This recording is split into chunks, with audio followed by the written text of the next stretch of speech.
All right. I would like to call to order the April 20th, 2026 regular board meeting of the State College Area School District Board of Directors. If everyone could please rise for the Pledge of Allegiance if you are able.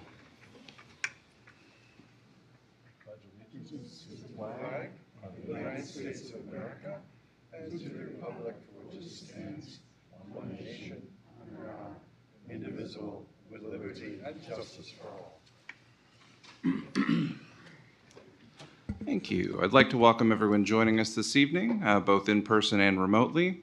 The board held an executive session on April 6th regarding personnel. Board members with the agenda before you, do you have any changes?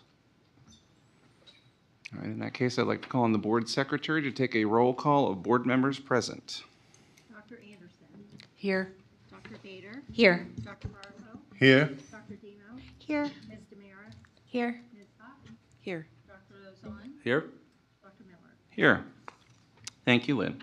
I have a retirement announcement this evening. Carla Gates will retire from the district after 28 years working in the food services department. Hired in 1999, Ms. Gates has worked in the High School South Building, Grays Woods Elementary, and Park Forest Middle School. Before accepting a permanent position, she had previously worked as a substitute in the food services. Food Services Director Megan Shaper called Gates a dependable employee who truly cares about doing the best job possible. As Grays Woods kitchen manager, she went above and beyond to make sure that the serving space was extravagantly decorated for each season or holiday, Shaper said.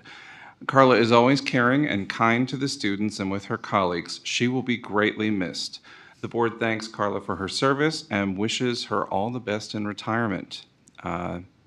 Mr. Johnson will now provide the superintendent update. Thank you. The Board of Directors and Administration would like to invite you to the final SCASD conversation with the community of the school year, which will be held Thursday, April 23rd from 8 to 9 a.m. at Good Day Cafe. The gathering is for anyone in the community to connect with board members and administrators on any district-related issues they choose. There will be no presentations or specific topics highlighted. This is simply an open time for the community to talk with district representatives. Speaking of events, tomorrow we will be hosting our Stellar Start Kindergarten Kickoff. This special event is for new families, prospective families, and incoming kindergarten students to help give you the information you need and answer all of your questions. At the event, we will have information tables for all families and lots of fun activities for those in the for the class of 2039 kindergarten students.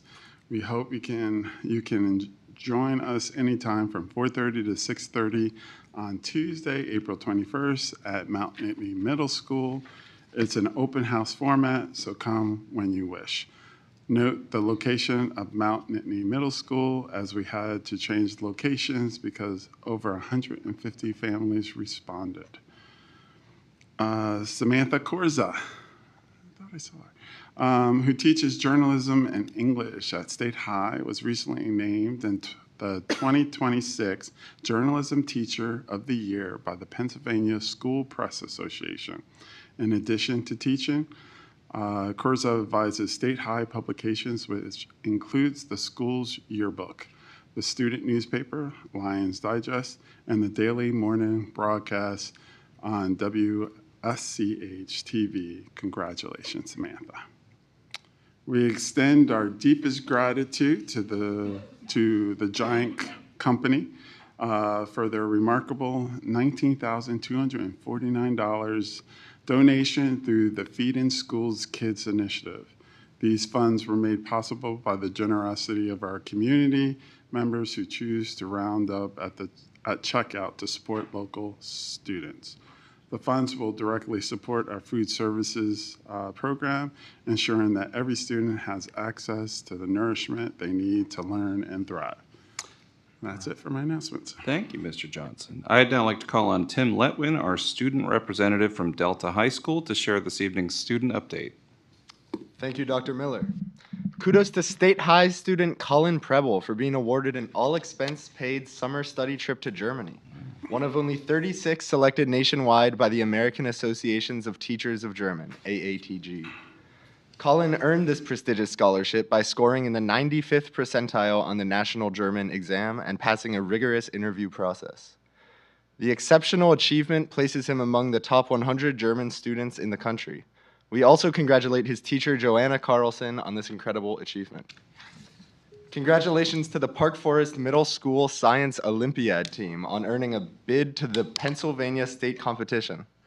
The team was led by Hiro Murakami, Bryce Gorley, Stephen Gee, Jacob Neuberger, Julian Naulin, and Askar Koshkin, who all secured first-place finishes. Please join us in celebrating these brilliant young scientists and wishing them the best of luck as they prepare for states.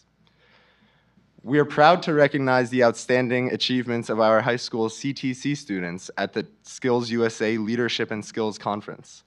Riley Silvis was elected as a state officer, an exceptional accomplishment that reflects both leadership and dedication. Rachel Forney placed first place in the job demonstration competition, and Emily Davis earned second place in the early childhood education competition.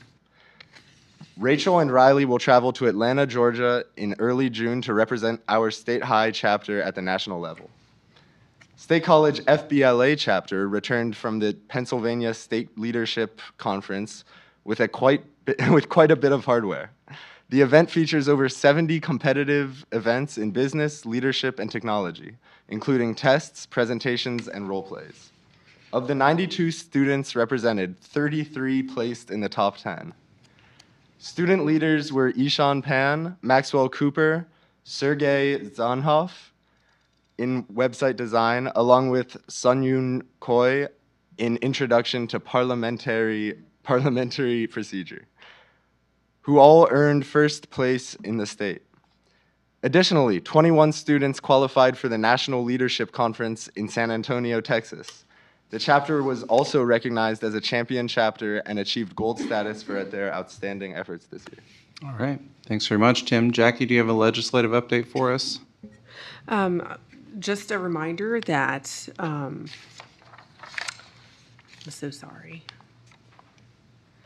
So a reminder that the PSBA Advocacy Day is going to be Monday, May 4th in Harrisburg. The Ed Voters Advocacy Day is Monday, May 6th in Harrisburg. You can sign up for either of those right now, and if you need a link, just let me know. I'd be happy to forward it.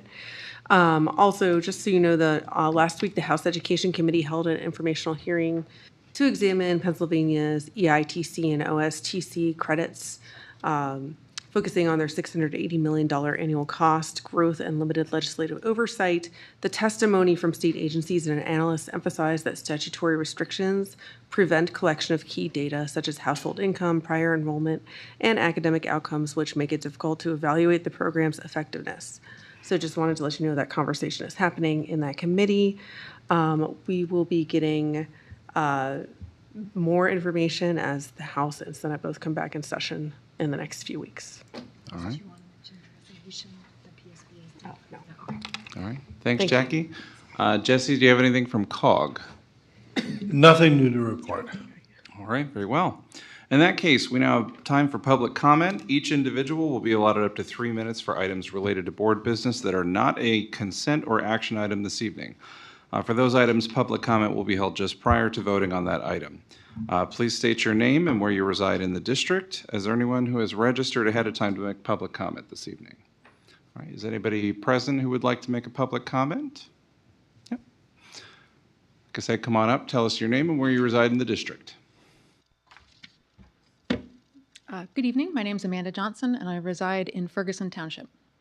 I'm here to express my support for a band and orchestra teacher for Delta Middle School. I know a fair number of people were here at the last board meeting for that. I grew up as an Army kid, and while our time overseas brought many unique opportunities, music education was not one of those.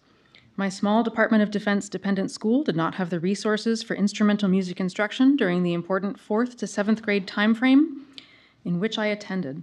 This left me significantly behind my peers in musical education upon my family's return to the United States. It was a missed experience that is felt to this day. Parents frequently want more for their children than they had, and one of the things that keeps my family in the State College area is the quality of the school district and the array of opportunities within SCASD. As a parent of an incoming sixth grader at Delta Middle School, I have seen the positive effects of the district music program at the elementary level. Ensemble performances have been one of my son's favorite parts of music education at SCASD. As a parent, I see the growth that these public performances encourage in our children, both musically and socially. I echo the comments of other parents at the previous board meeting that this is an issue of equity. Not every family in SCASD has the financial or temporal resources for private lessons, and the district should strive for equity across the 3 middle schools. If we take away language instruction access at the high school from Delta Middle School students, which was noted again in the previous meeting, and this was done apparently in the name of fairness, and Delta middle school students are allowed to participate in sports with their other middle school peers, we should demonstrate that music is a valued part of a SCASD education as well.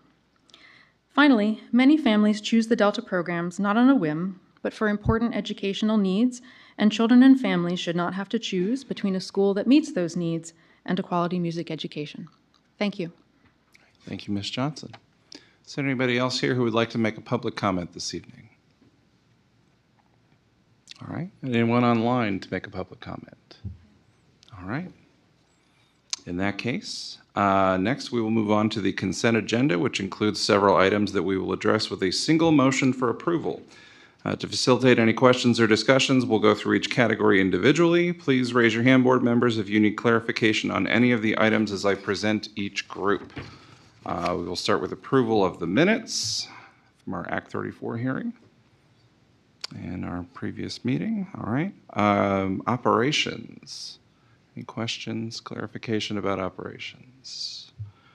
All right. Instructional programs. We have some student travel. All right. And finally, consent for policies. We have several of the policy approvals that we've discussed at a previous meeting. Any comments on that? No, I'm ready to talk about it if anyone has questions, but nothing new. Okay. I saw we got the parking one all tweaked out the right way, so we're all Yeah. good there. Yep. That was the only one that had a little question. Yep. Let me just say, it was noted in our last IND review that a second sentence under authority should read granted permission to park, not drive, and that error has been corrected. Okay. So, thank you. Good. Yeah, thanks. All right. I'd now like to call for a motion to approve the consent agenda, items 6 through 9 as presented. May I have a motion and a second? Bader, so moved. Huff second. There is a motion and a second. Any additional questions or discussion?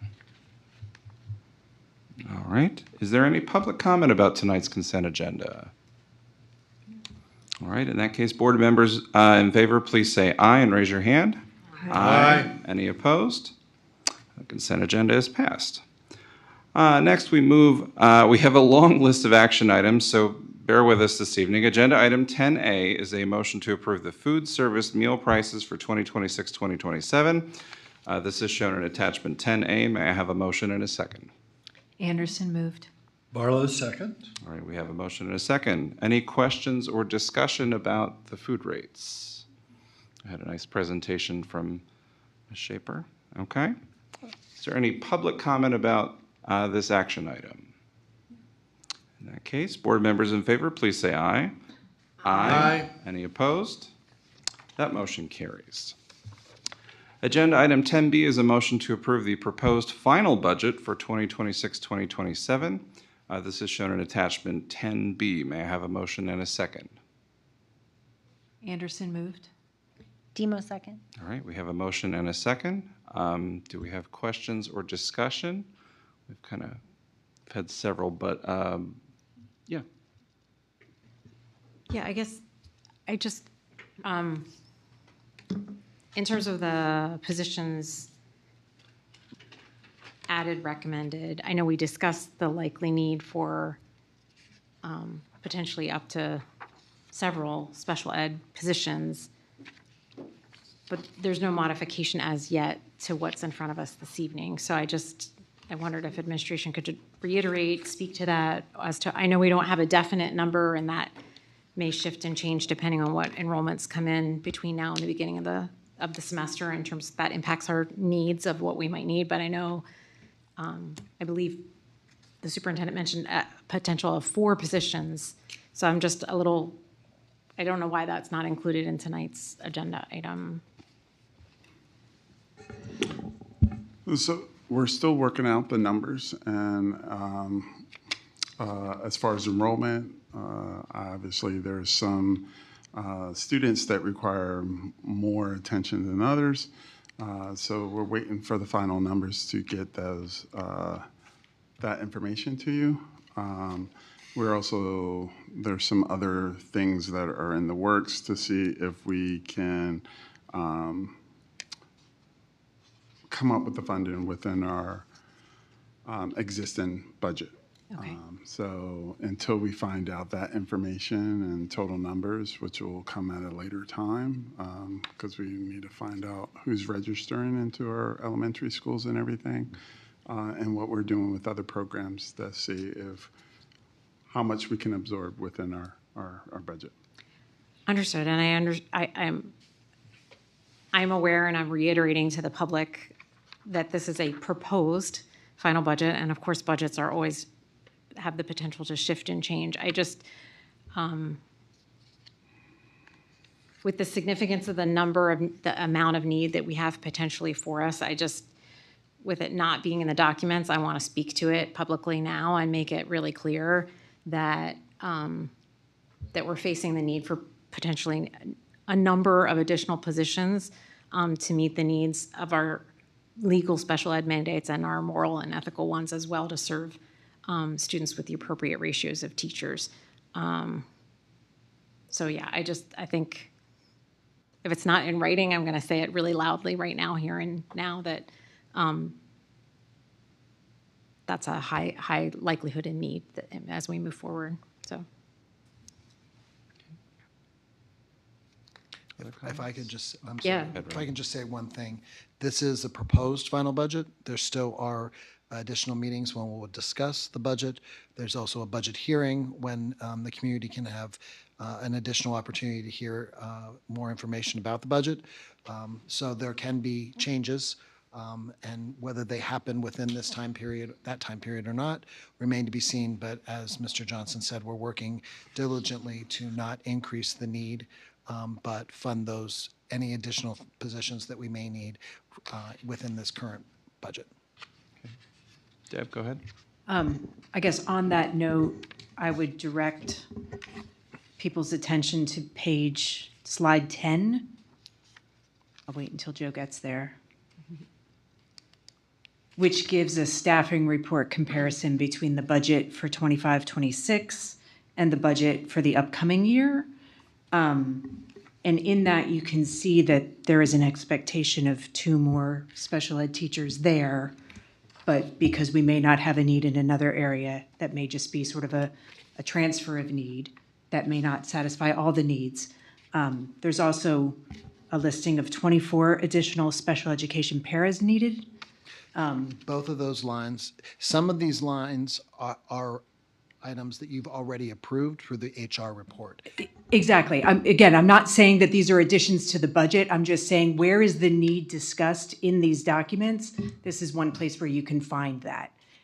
But thank you for clarifying. These aren't additional Some of them. budget needs necessarily. Right. And Some then have been hired this year already. Exactly. Gotcha. Thank you. And then I wondered, I had sent a question to Randy, and I think it would be helpful for the public to hear. I noticed that there was, in this listing, a decrease of guidance counselors by 1, but that's really a reclassification of a position. Exactly. Yeah, it was a behavioral specialist position that had been classified as a counselor at one point in time, but we realized when that position became vacant and is now being refilled, that was not an incorrect category. So it was just a shift from one line to another. So I just wanted to make sure that no one thought we were actually getting rid of a counselor, because we know that if anything, we might want to increase the number of our counselors. Yeah. So just that stuck out to me in case that stuck out to anybody else. Thank you. Other questions or comments for Randy and Joe? Obviously, there's a lot of information here. Most of it has already been presented, so we'll only go through it if there is any specific questions. Yep, Amy. Just to your mentioning, though, of special ed paras, again, depending on the student population that comes through registrations that happen in the summer, because we have such a transient population, we know that some of our high-need students also have an assignment of a one-to-one para professional, and so sometimes we have had years where we haven't had any capacity, and we've had a student come into the district where we've then had to add a position and hire for that. And we do those things routinely. That the budget never prevents us from doing that. But I just, as we think about the changing population in our district, that's another area, aside from teacher ratios that we have to meet. If an IEP team deems that a student should have a one-to-one paraprofessional, then that's a legal obligation we have to meet as well with staffing. So that's just something else we have to also bear in mind.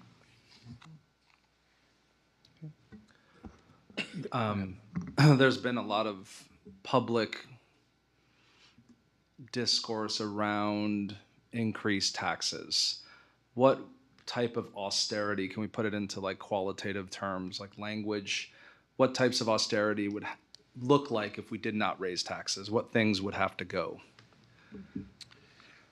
Can you put language to that? Because I think looking at the numbers are difficult, but when we break everything down in these small little pockets and stuff, but maybe this would help for the public to see this as like what things are being paid for through this, and what are things that would end up going if there was no increase in taxes. I'm trying to find the right chart slide that I'm looking for here. So I'm looking for the actual expense slide for what we're using, and I don't know if it is in here, so I may have to go backwards to this chart. So looking at the chart in front of you, it's very tiny to see. I do understand that, but salaries and benefits are budgeted at 73% of the budget. We've typically said about a 70% for personnel costs, 20% for operating expenses, and 10% for debt service. Debt services obligations, you can't get away from that. So that remains basically almost an 80-20 split between personnel and the operating costs. And you would need to make up approximately $7 to $10 million to make a zero tax, well, probably more than 10, probably closer to $15 million, because you're about $7 million in the hole at this point in time for what this budget is showing. You put another 3% for the taxes on top of that, 3.5% for the taxes would raise you probably another $5 to $7 million. So within that, if you take an 80-20 split between personnel and operating costs, you'd almost be talking somewhere in the neighborhood of 12 million cut in personnel, 3 million in operating, maybe 10 and 2.5, something in that area. Thank you. Thank you. Can you also explain the purpose of the index? The index is gauged upon the actual inflation as calculated by the Commonwealth of Pennsylvania. So the idea is that it would raise to allow municipalities to raise, or not, sorry, school districts to raise taxes to be able to fund the same level of service each year as inflation comes into play more and more. So if we're talking about numbers like 12 million, that would equate to roughly how many professional staff? You really want me to say that number? Yeah. Well, if you assume $100,000 for each professional staff, which might be a little low, but Right. it's easier to. It's an easy number, right? It's an easy number, and we're talking 12 million, then you're talking 120. Yeah, so 120 professional faculty members, and we have about between 600 and 700 professional faculty, what we would consider. We have a little bit under 2,000 employees overall, roughly. So that's like a quarter or a third of our teaching staff. Correct. If we had a zero tax raise. Correct. So I think those are good questions to ask, Rob, to give the community a perspective of what that looks like. So it's not a matter of, oh, we could cut a couple sports teams or we could cut some kind of program. It's a zero tax raises is a substantial impact to the district. And we did it twice during COVID due to those severe conditions, which has had repercussions over time. And we also had some help with one-time monies then Right. to get us through as well. Yes, I mean, there definitely were efforts, yes, from the federal government to assist districts, but those are no longer available. And there are other repercussions as a result of the pandemic Absolutely. that we're dealing with, both for students' mental health and behavioral needs, but also inflationary costs and impacts from tariffs and a variety of other issues, so. Unfortunately, when healthcare costs escalate at double-digit percentage numbers, the impact of that on salary costs is pretty significant. So even though the inflationary index that's provided to us as a board to raise taxes, if we use that common number presumed around 3% cost of living inflationary index, which it hasn't exactly been, but typically that doesn't even meet the escalation that's happening in healthcare costs. So when we're facing a 10 to 12% increase in healthcare costs every year and inflation rates are only at 3%, we can only raise taxes in a realm that's roughly around inflation, we're already competing against a loss, essentially, in terms of how we structure our budget. And real estate taxes do not make up the entire amount of our budget too. So the state funding is fairly level, is fairly flat. Federal funding is fairly flat. That's about 20% of the district budget at this point in time. State and federal together is 20%. Yep. Correct. And then the other thing I wanted to just draw some attention to is slides 8 and 9. You can see slide 8 is mainly the personnel costs associated for the district and everything associated with that. And then it also, 8 and 9, gives you the different programmatic functions or that we have in place and what the changes are and the reasoning for those are between years. And to your point, Dr. Luzon, about, community questions about raising taxes, we'll often hear people say, yeah, but assessed growth must be skyrocketing in our community because we have the high rises and all these other things. And as you pointed out astutely this year, we're seeing a precipitous drop in that area in recent years. So yes, those high rises are up, but if they're not full to full occupancy, which most of them are not, at least on the commercial level on the primary floors, I doubt some of the luxury condos have sold all in some of the buildings. So they're not at their full assumed capacity. And at the same time, we're seeing other shifts in our community. So we all know that the Mount Nittany Mall has been decimated and it has very low occupancy at the moment. Other businesses have declined.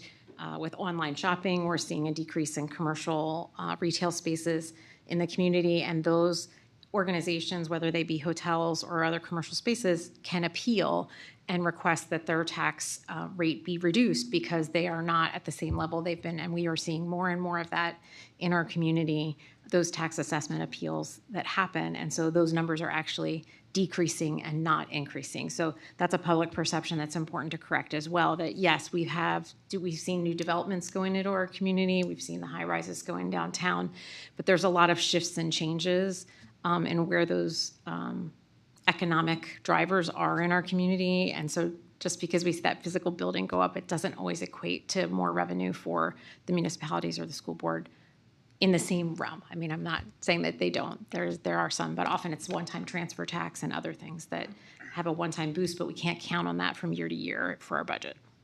All right, I'll stop beating that horse. I would also like to just add that the enrollment data, unlike other communities in our community, has not decreased. It's been steady for at least 2 decades that I've been here. So I just want to reiterate that. I think that's very important. Other questions or comments? No, going once, going twice. Is there any public comment about this agenda item this evening? Anyone online? All right. In that case, board members who are in favor, please say aye. Aye. Aye. Any opposed? All right, that action item carries. Agenda item 10C is a motion to approve high school courses with enrollments under 12 for 2026-2027. This is shown in attachment, This is shown in attachment 10C. May I have a motion and a second? So moved. I'll second. All right. Any questions or discussion about this? We got this list before and heard the information, okay?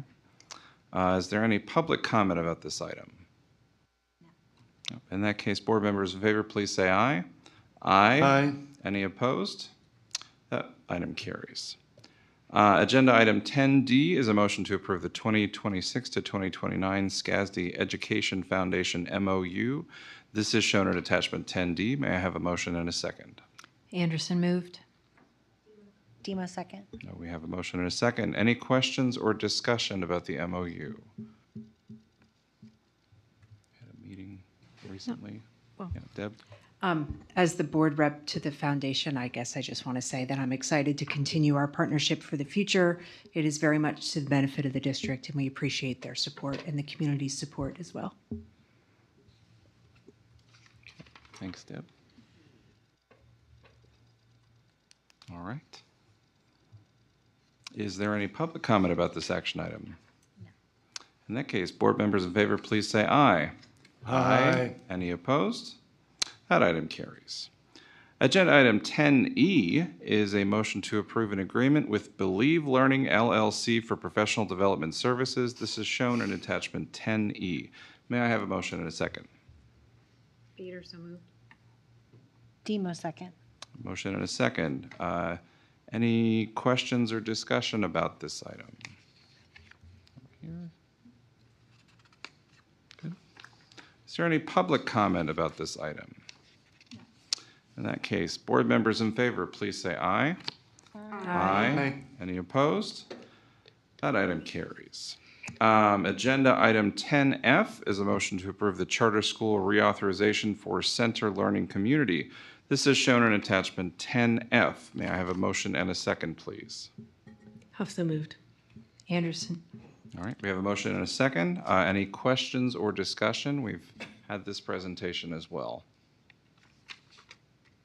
All right. Is there any public comment about this item? Anyone from CLC? In that case, board members in favor, please say aye. Aye. Aye. Any opposed? That item carries. Agenda item 10G is a motion to approve the charter school reauthorization for Nittany Valley Charter School. This is shown in attachment 10G. May I have a motion and a second, please? Peter, so moved. I'll second. All right, have a motion and a second. Is there any question or discussion about this reauthorization? All right. Is there any public comment about this agenda item?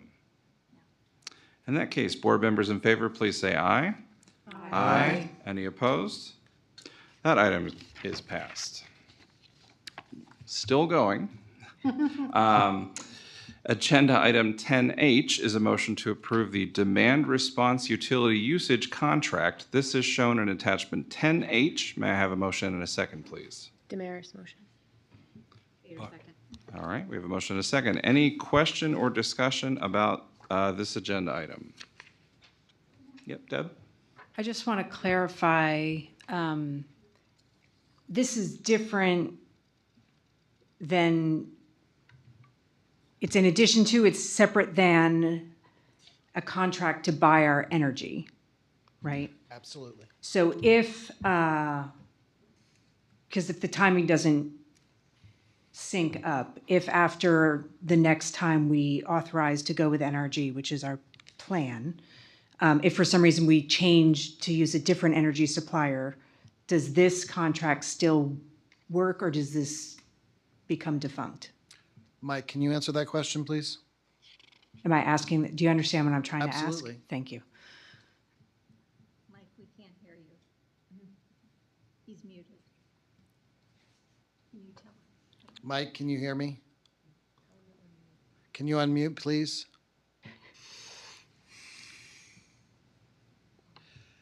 NRG, Direct Energy, West Penn Power, West Penn is always our distribution channel. Correct. And they're all connected. Okay.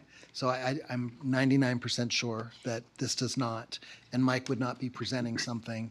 Unfortunately, he's not able to be here Clearly. tonight, but Okay. he would not present something. The company that is providing our energy is also the ones that would be contacting us to reduce our energy volume for this short-term period. Okay. Thanks. Randy, can you hear me there? Now we can. Oh, okay. I wasn't muted. I'm not sure what was going on. Okay, go ahead, and did you hear? So, no, one has nothing to do with the other. This is specifically about being able to curtail our load when there's a high demand on the overarching grid, in the neighborhood. So this is KW, and then our power purchase agreements or any we buy energy is kilowatt hours. Great. Thank you. So Mike, I know you noted in the memo that these events typically occur late in the afternoon. And I would assume probably one common time is during the summer, often when perhaps we're not even in buildings in large volumes. But we're one of these time periods where the request was made to us was during the school day. We wouldn't necessarily make changes in our typical activities during the school day involving students, correct? And I know Right. we don't have to meet all the requests based on what you wrote, I understand. Correct. So if we say, look, we think we can curb 600 kW, which is somewhere around 25% of total load across the district. If we only shed 300 kW, we get paid for that amount. You don't get paid as much. Gotcha. Okay, cool. So we could make everybody in the administrative building turn their lights out and we'd make some money potentially.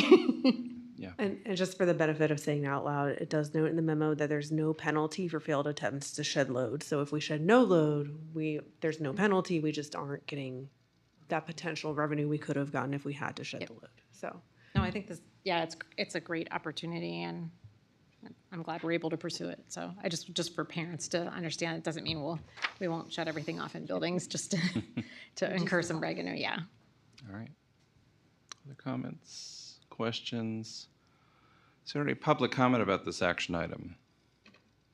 In that case, board members in favor, please say aye. Aye. Any opposed? That item is passed. Agenda item 10I is a motion to approve the Easterly Parkway Elementary domestic hot water replacement and addition. This is shown in attachment 10I. May I have a motion and a second, please? So moved. second. We have a motion and a second. Any questions or discussion about this? Looks like we had one bid. Is that correct? Okay. That's correct. So it's definitely the low bid. Correct. Excellent. All right. Any public comment about this item? No. In that case, board members in favor, please say aye. Aye. Any opposed? That item is passed. Agenda item 10J is a motion to approve the purchase of fitness center equipment. This is shown in attachment 10J. May I have a motion and a second, please? Demo, moved. Have second. We have a motion and a second. Any questions or discussion about the fitness center equipment purchase? Does anybody want? All right, going once. Any public comment about this action item? In that case, board members in favor, please say aye. Aye. Any opposed? That item is passed. Agenda item 10K is a motion to approve the Mount Nittany Elementary Building Envelope Testing Services. This is shown in attachment 10K. May I have a motion and a second, please? Anderson moved. Have second. We have a motion and a second. Is there any question or discussion about this action item? No? All right. Any public comment about this agenda item? In that case, board members in favor, please say aye. Aye. Any opposed? That item is passed. Agenda item 10L is a motion to approve a change order for the Mount Nittany Elementary expansion. This is shown in attachment 10L. May I have a motion and a second, please? Have so moved. Mayor, second. All right, we have a motion and a second. Any questions or discussion about this action item? I just want to note that it's nice to see such a teeny tiny little change. It is nice to see Order. a small number. I know. All right. Any public comment about this agenda item? In that case, board members in favor, please say aye. Aye. Aye. Any opposed? That item is passed. Making progress. Agenda item 10M is a motion to approve a refurbishment of the Mount Nittany Middle School bus loop. This is shown in attachment 10M. May I have a motion and a second, please? Have so moved. Damaris, second. We have a motion and a second. Are there any questions or discussion about this action item? All right. Any public comment about this action item? No. In that case, board members in favor, please say aye. Aye. Any opposed? That item is passed. All right. We are on to N. Agenda item 10N is a motion to approve a roof replacement for the Panorama Village building, right in here. This is shown in attachment 10N. May I have a motion and a second, please? So moved. Sparlow. Damaris, second. All right, we have a motion and a second. Any questions or discussion about this agenda item? All right, any public comment about this agenda item? No. In that case, board members in favor, please say aye. Aye. Aye. Any opposed? That item is passed. Agenda item 10O is a motion to approve a resolution in support of the Pennsylvania School Board Association, PSBA, urging the General Assembly to increase state funding for public education, including an emphasis on special education funding. This is shown in attachment 10O. I will choose to provide the motion. May I have a second, please? Anderson. All right, we have a motion and a second. Any questions or discussion about this item? I'll just summarize and say this was a resolution proposed by sent by PSBA to member school board districts to convey to the legislature our feelings on the proposed budget. So it is just a resolution so that we can join our fellow school districts in saying we don't think this is adequately addressing the needs we're facing and the needs of the students we're seeing. Yep. Amy, go ahead. And not to sound like a broken record, but I had sent it forward encouraging us to review and pass it tonight because in particular of their focus on the lack of adjustment in special ed funding in the state and the fact that it has not only been, it's been level year to year, it's already inadequate for several years and has not grown as our populations have grown in the same way and with the same escalation of need. So because the state continues to not increase their special ed funding, that then places more pressure on all the districts in the state to then utilize their general funds to meet those needs. Any other comments or discussion? Jesse, go I ahead. just want to say that from everything I've read and understood, both Ms. Huff's and Dr. Bader's comments are absolutely correct. And, this problem has been, we've been aware of it for some time.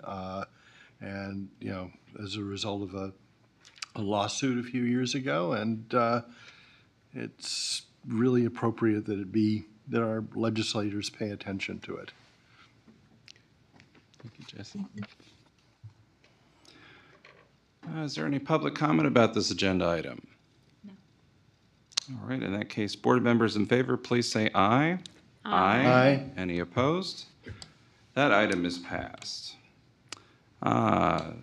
Agenda item 10P is a motion to approve the purchase of two 30-passenger school buses. This is shown in attachment 10P. May I have a motion and a second, please? Have so moved. Anderson, second. All right, we have a motion and a second. Do we have any questions or discussion about this item? All right. Is there any public comment about this agenda item? No. In that case, board members in favor, please say aye. Aye. Aye. Any opposed? That item is passed.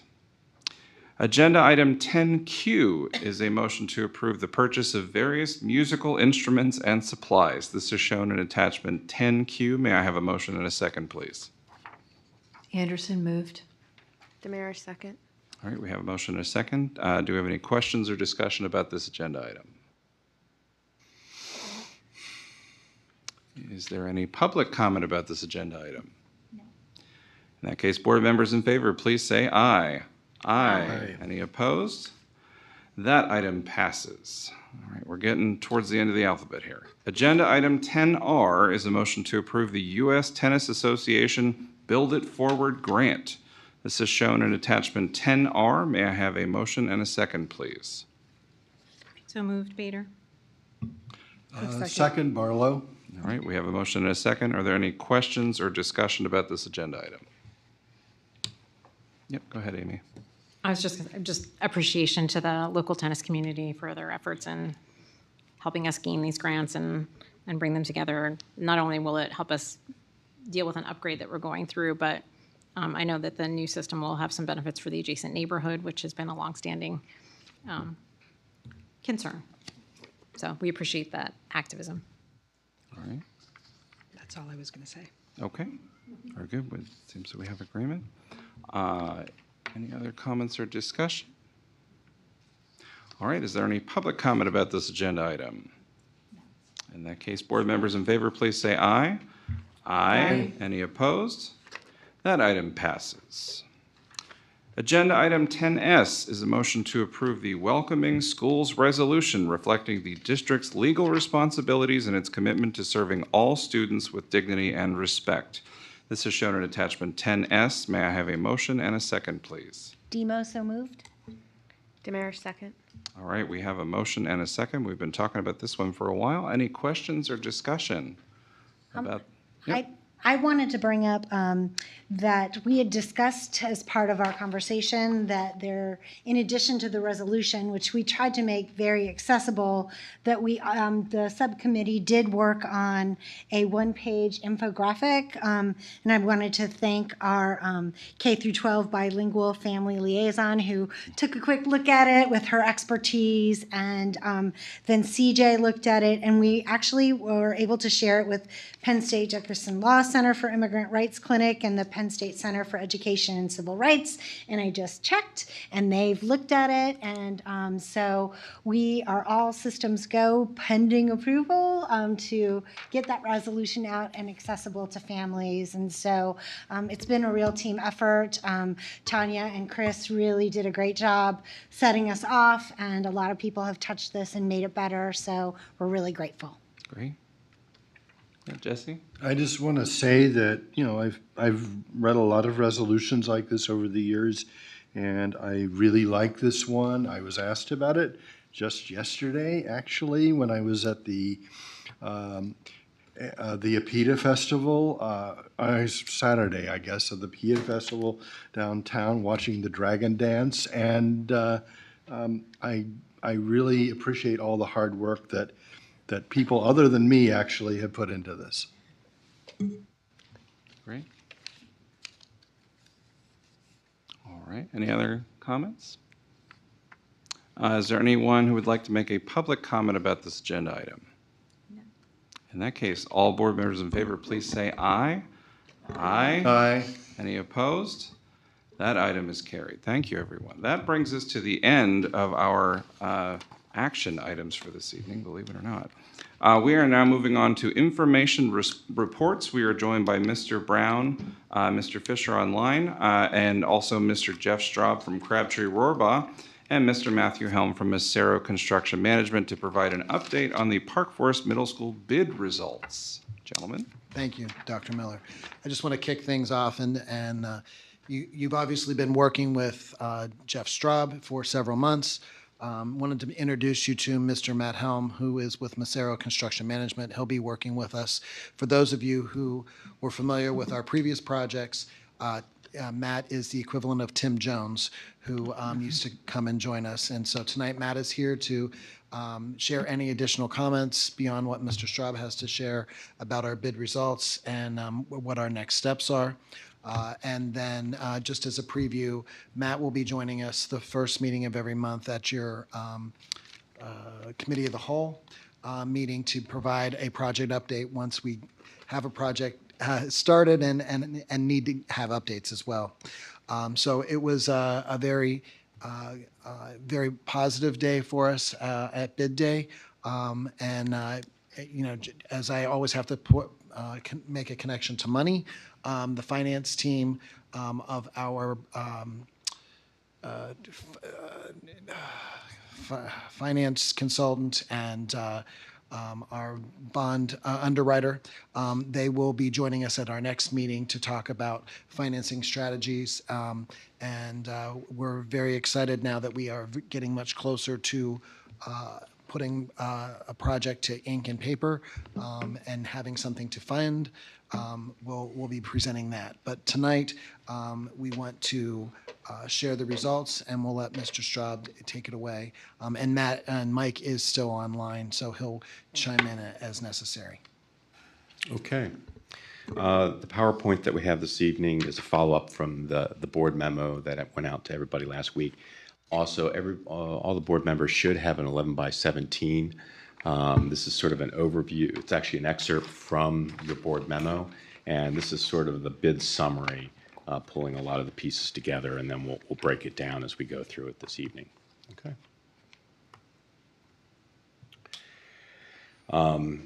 And yeah, this slide is just mentioning that we'll be talking about these pieces individually and blowing them up. So first takeaway, we have validated all the apparent low bidders for contract. We have 7 contracts together across the project, from general construction, site construction, HVAC, plumbing, electrical, fire protection, and food service is the breakdown that you see, and both the Act 34 budget estimates, and then were we over or under budget for each of those primes. And across the board, we were substantially under budget on bid day.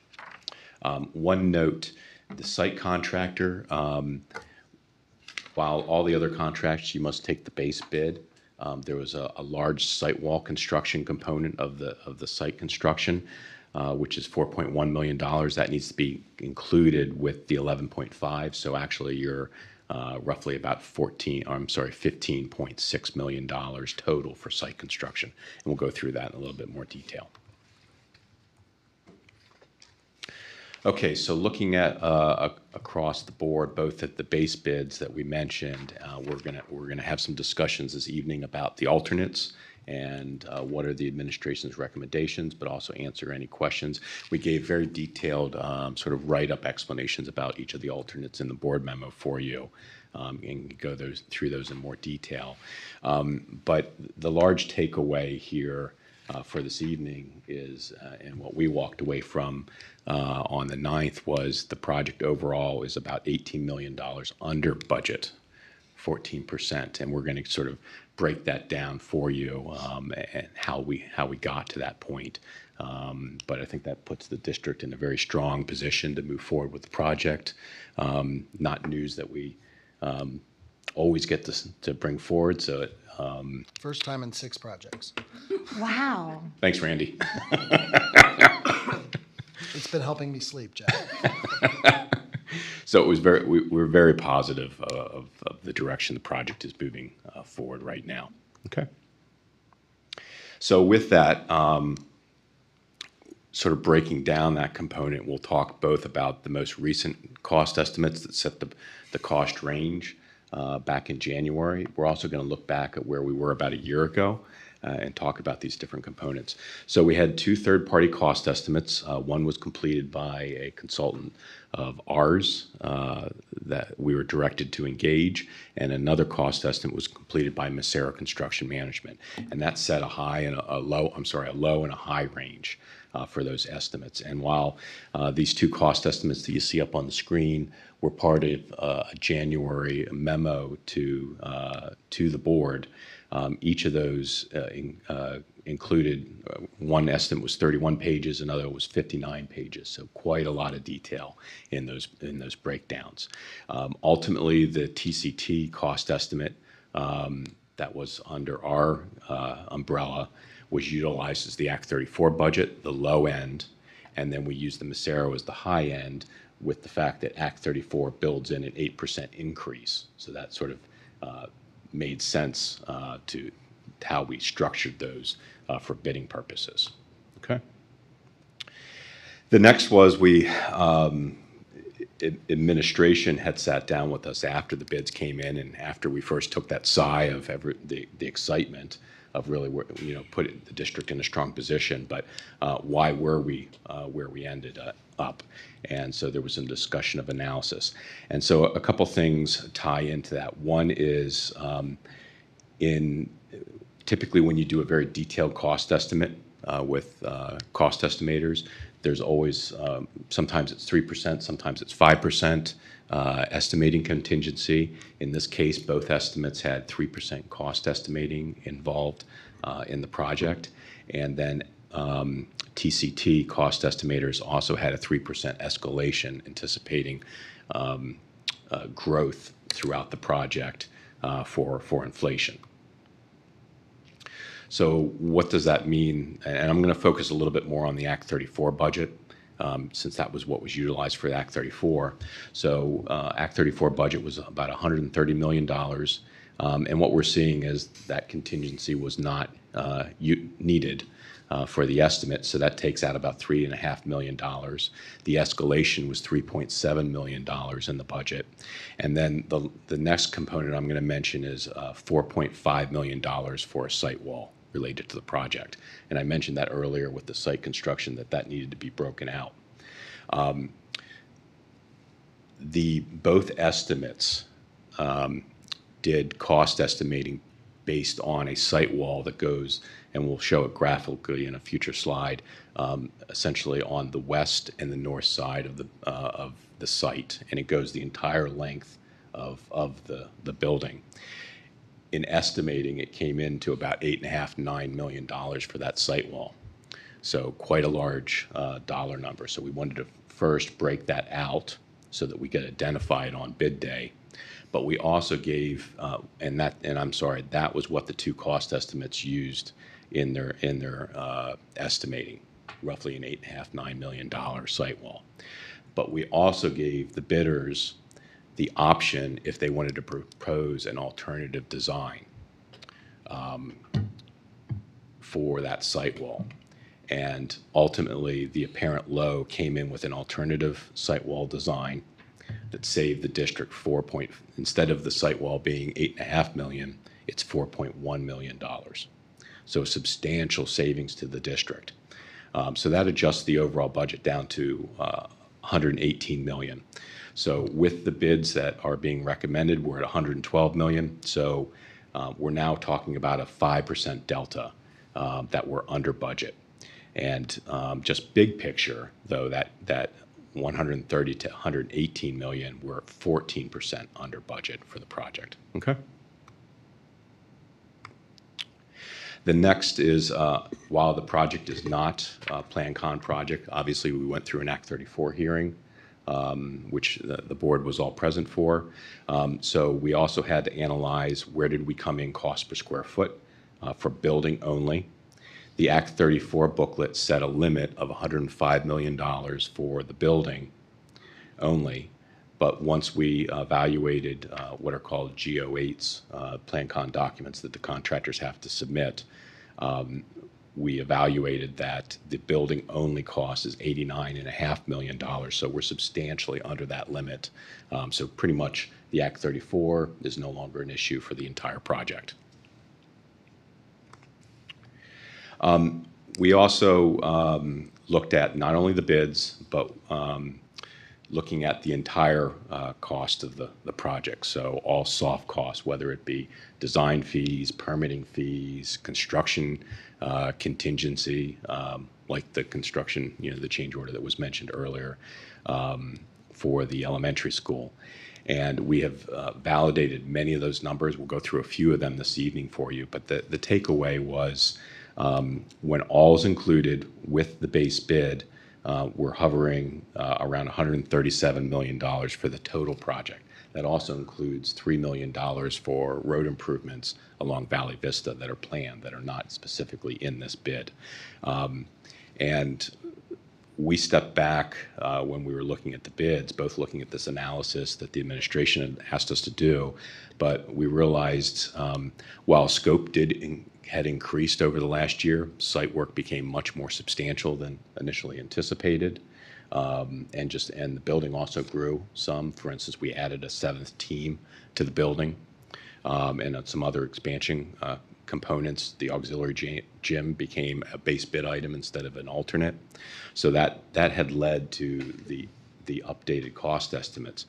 But when we step back to the cost estimate that we had on May 5th, 2025, so roughly about a year ago, we are, with the bids and all cost, we are between that cost range that was set for the project a year ago. Okay. Next slide. And this overall project cost estimate was in the board memo, but we're just breaking it down a little bit. So what you see is, for instance, under number 2 is the Act 34 budget for construction, and then line item 3 in green is the bids with proposed alternates at $112 million. You then see construction-related soft costs that bring the total construction-related soft costs to just under $120 million. And I would note the construction contingency we're showing at 3%, which is sort of an industry standard.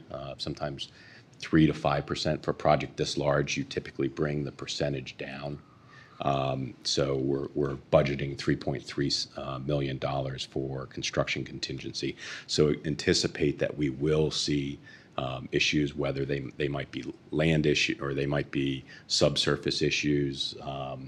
There may be owner requested items. There may be coordination issues between the contractors, and we will vet those with Macero Construction Management as well as the administration before bringing those forward to you. Okay. And then we also have non-construction related soft costs. So this is really all the design fees related to the project, financing, furniture and equipment. So setting a budget for both, essentially if you turn the building upside down and shake it, all the furniture, everything that would fall out of the building. And again, we may not spend all these dollars, but we're trying to set the overall budget and think of every occurrence so that we're setting a maximum project budget as we now move hopefully into construction. Okay. So at the end of the day, the total base project is just under $135 million. That's roughly about a little over $17 million under budget for the entire project. And then we are also showing a line item at the bottom of 2.7 for road improvements. And so that puts the total project at roughly $137 million. Okay. Alternates. So we have quite a few alternates, and you'll see it on the 11 by 17 handout. And if it's highlighted in like a light tan or a light brown, those are that we're recommending from the administration. And then the other items, we are showing the costs, and we'll go through those for explanation as well and can discuss them further. If I could Randy, I just wanted to explain that when we look at the apparent low bidder on bid day, we look at the base bid first. Then after we went through the recommendation and determined recommendations for the bid alternates, then we needed to again look at the total of base plus alternates by bidder. And the apparent low bidder was Hallstrom for electrical until we added our recommendations for bid alternates. And then, so for electrical, then our low bidder became Westmoreland Electric. And now, if the board makes any substantial changes, we will need, through the the process of identifying alternates, we will need to verify that those low bidders, apparent low bidders, are retained. But I don't think in any case, because I have a pretty good idea of what alternates you're going to support from our recommendations, because that's what our job is, to have that idea. But some of the items that we've either said no or have left open for some of your discretion, I don't think in any of those cases that the apparent low bidder would change, but we will still make sure of that. But all of the apparent low bidders with our recommended alternates have been notified, and Crabtree and Massaro have begun preparing the paperwork for all of those contractors for the next meeting. I hope I explained that as clearly as I could, but does anybody have any questions about that process at this point?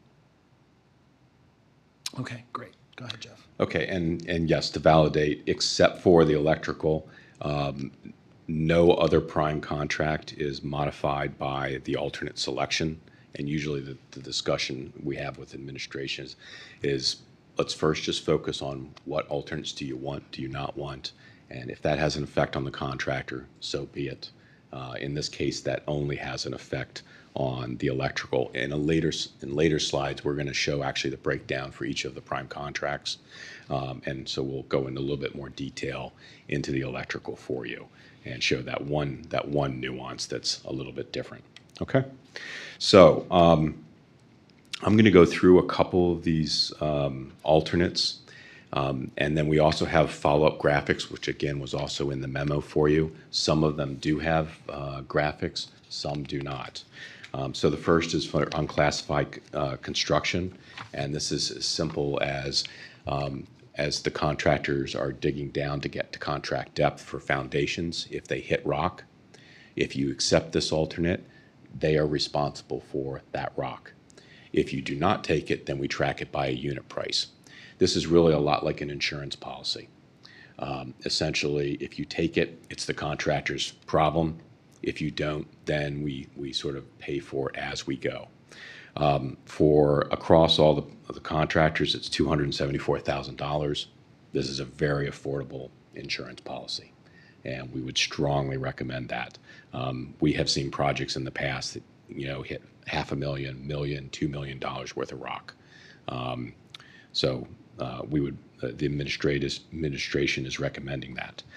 The next alternate is for about a 2,000 square foot storage on the ground floor adjacent to the mechanical room for about $227.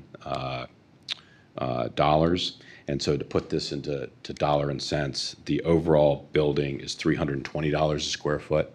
When you do the math for that 227, it comes in, I think, around $215 a square foot. Or I'm sorry, $115 a square foot. Very cost effective. You would never build this square footage in the future for storage at a lower rate. So this is strongly recommended. We're not recommending the terrazzo, the Berg glass, or the roof insulation. We're going to have some graphics for the terrazzo in a minute and the Berg glass. The roof insulation is we're already above, we are at code requirements of 5.2 inches of roof insulation. The energy code has, over the last, especially the last 10 years plus, has increased roof insulation substantially. But at a recommendation of the commissioning agent, we added another 2.6 inches of insulation as an alternate. But when the numbers came in, we ran the calculations, it's over a 20-year payback, so it's not recommended. The efficiency of the building, it becomes exponential once you get over a certain thickness, okay? The next one is a roof warranty for the building. This would go from a 20-year to a 30-year roof warranty. The administration is recommending this alternate for a number of reasons. If you would replace this roof, it would be in the order of magnitude in today's dollars of $4 million, okay? So plus imagine what that will inflate to in 20 years. So this will gain another 10 years of life. So at $299,000, that's quite cost effective for the district long term. The other thing is because if you are going to take the alternate for solar, expected. I tried to. Thank you.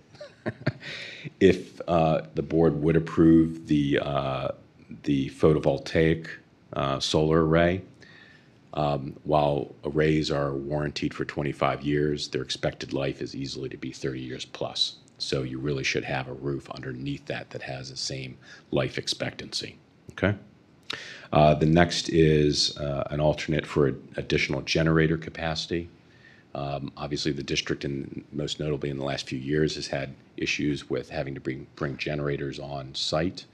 This would effectively, when Park Forest is built, with obviously your high school first and then your 2 middle schools, this is one of your largest buildings in the district. So effectively, if you would have a power outage again, Park Forest would not be an issue, and would be one less thing that you would have to deal with. So that is being recommended. Okay. I'm sorry, I also skipped over. We're gonna touch a little bit more on a snow melt system because of all the grading at Park Forest. There's quite a lot of ramps, steps on the front of the building, and so it's really a concern of maintaining the building in those in inclement weather and being able to clear the site very quickly. So that is also being recommended by the administration.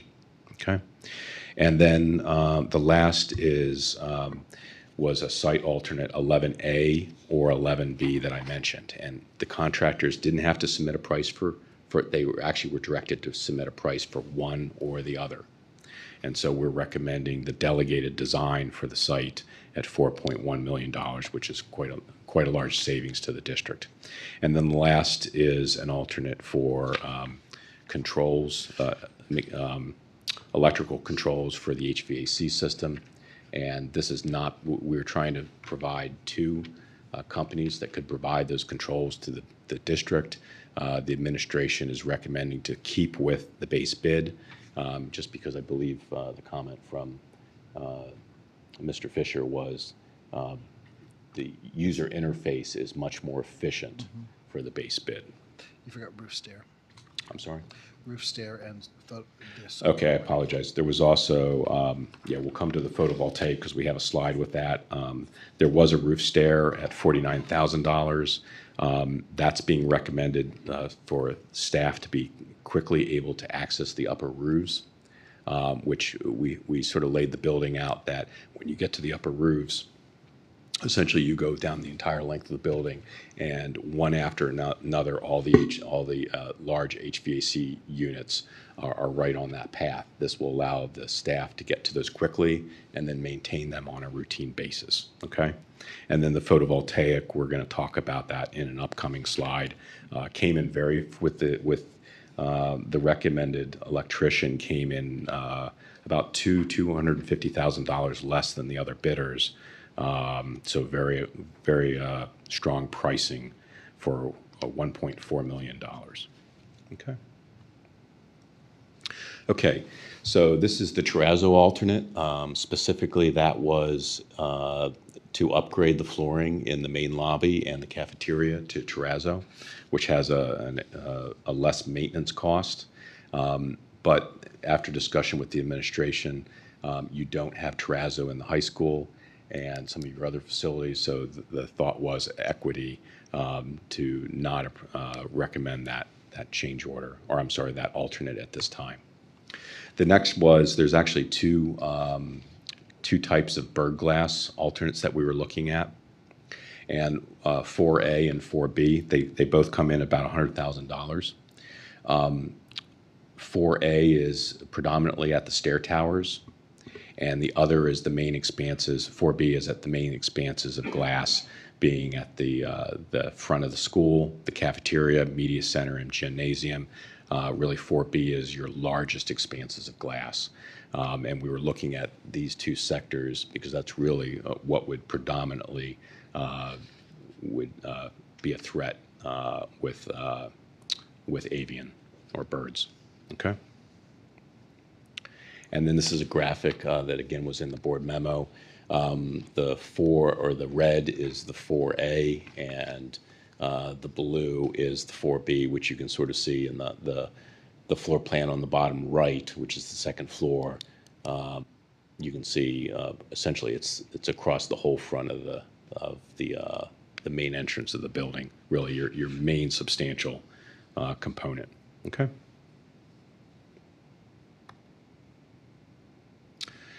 Next is the snow melt that I mentioned, and so you can see across the front of the building, we've got quite a large number of both concrete as well as stairs, ramps, and so this is getting, essentially this is one less thing for the facilities team to manage in inclement weather, and so they're able to clear the site very quickly if you're opening the school late. Yes. How does the snow melt system work? Yeah, can you just give us like a Yeah. 30-second, what is it? It's just going to shoot salt out? Is it have a little sweeper? It just comes out and does No, it? what's actually is we run a hydronic loop underneath the concrete. We're thickening, and it's part of the reason there's both a general construction, a plumbing, and an HVAC component of this. So the general construction is we're thickening the concrete.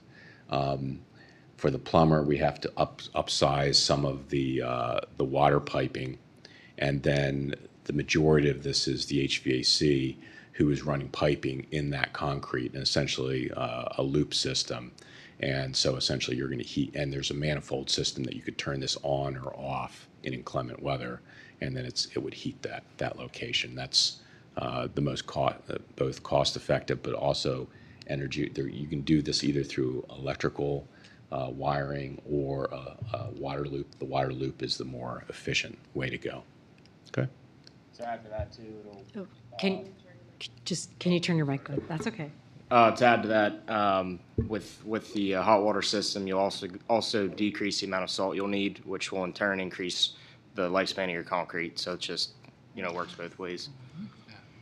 Yeah, so that was my question though about lifespan of if you're going with the hydro, the frequency of the need for repairs, because then we're also talking about if chunks have to come out, pouring, That was actually, and I'm sorry, there's always. I figured a lot- you pulled No, those no, two no, no, there's, comparisons.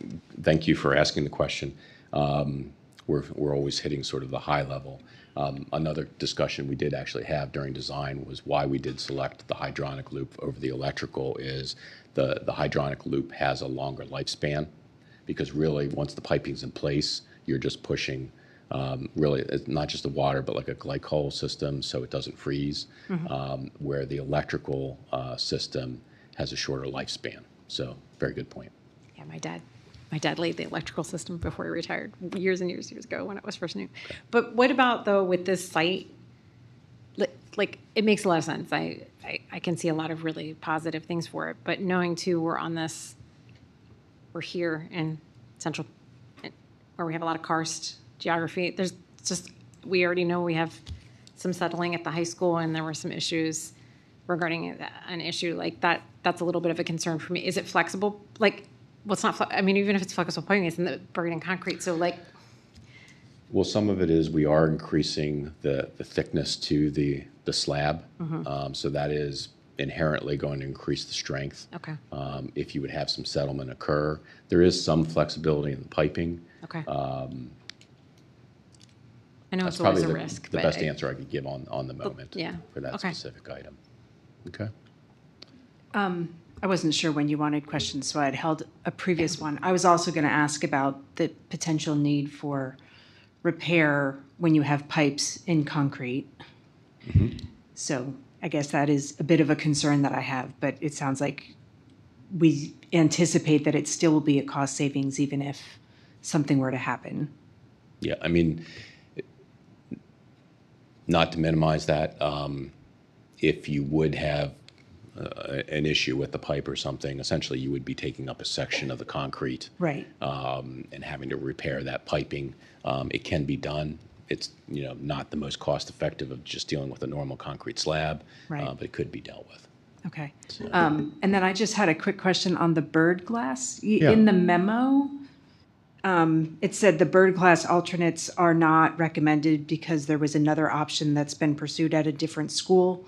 So I guess, like, you're recommending that we don't take this option, but for the public, does that mean that we're planning to do nothing for the birds, or do we have another plan in mind? So we've been, and Mike can jump in if I'm missing something, but he's been working with the Spring Creek community, and I'm not sure how quickly that has already been instituted there, but there is a community group that's been helping with some ideas there, and our plan is to pursue those avenues, and they are much more cost effective than this. And so we expect that after that scenario, that test case is worked out, then we would begin implementing throughout the rest of the district. Great, thanks. Yeah.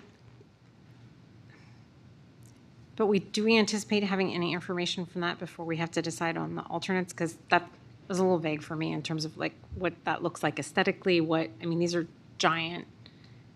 I would like some more information before I have to decide on the alternate about what Mike, the proposal would be. Do you have anything you can share?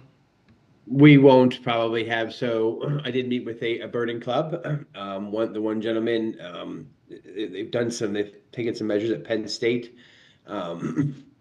One of the measures they're using is actually strings hanging from the outside, which I aesthetically and logistics of cleaning the glass, I wasn't too sure of. However, another solution they're using is basically small stickers, right? They kind of blend in. They're not obtrusive, and so they're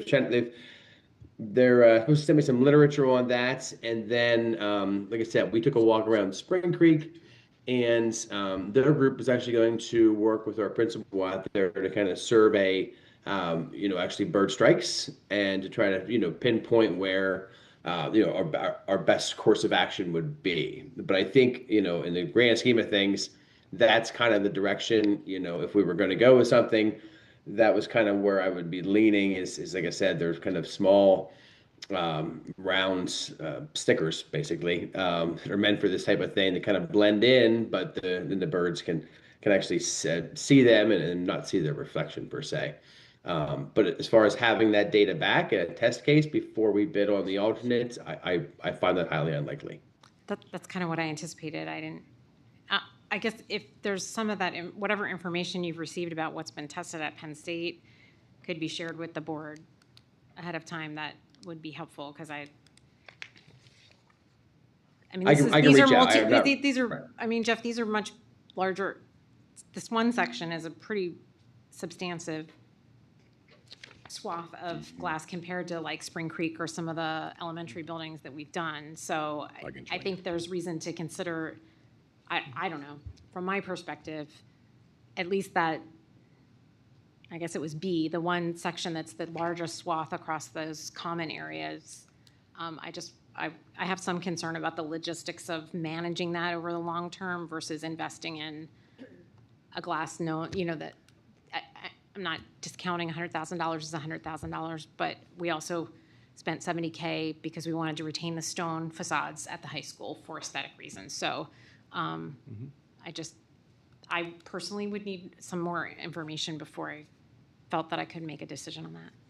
Well, we'll give as much information as we have. Yeah, exactly. Of course, Absolutely. That's what I mean. No, it sounds like you have a little bit more. If there's some information that you have, Absolutely. that'd be great. In the whole realm of the budget, it's not a lot of money, but it's also been my perspective to always be, to be very conservative. One of the discussions that we had as a team was that if the board had a significant concern based upon the data that others have brought forward, that maybe 4B would be accepted and 4A would not be.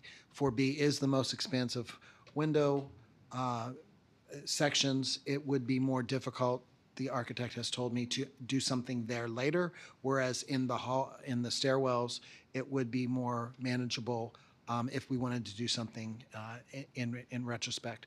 The other thing that Mr. Straub just explained to me is that we could hold on these bid alternates for up to an additional 90 days. So that could give us a little bit more information and time. So those are some of the alternatives. I hope that that provides some additional information and background. Okay. Are we doing all the, I have one other question on one of the alternates. Did we have any more alternates to talk about? I think I did have a couple more Oh, so- graphics. That's fine. Go ahead. Before we move on off of the warming of the concrete, whatever that official term was. Snow melt. I will say, I have 2 points why I recommended the $500,000 for that project. Number one is concern of staff maintaining the facility. I think that it'll take less people time to maintain that. It will keep them in a safer manner as well. In addition, it will get the facility ready quicker for the rest of the staff once they are coming in. And I can also tell you, not anecdotally, but factually, this year, we didn't have an enormous increase in our slips and falls, but we had a little bit icy of a winter, I would call. And we did have an increase in some of our slips and falls. And it wasn't anyone doing anything silly.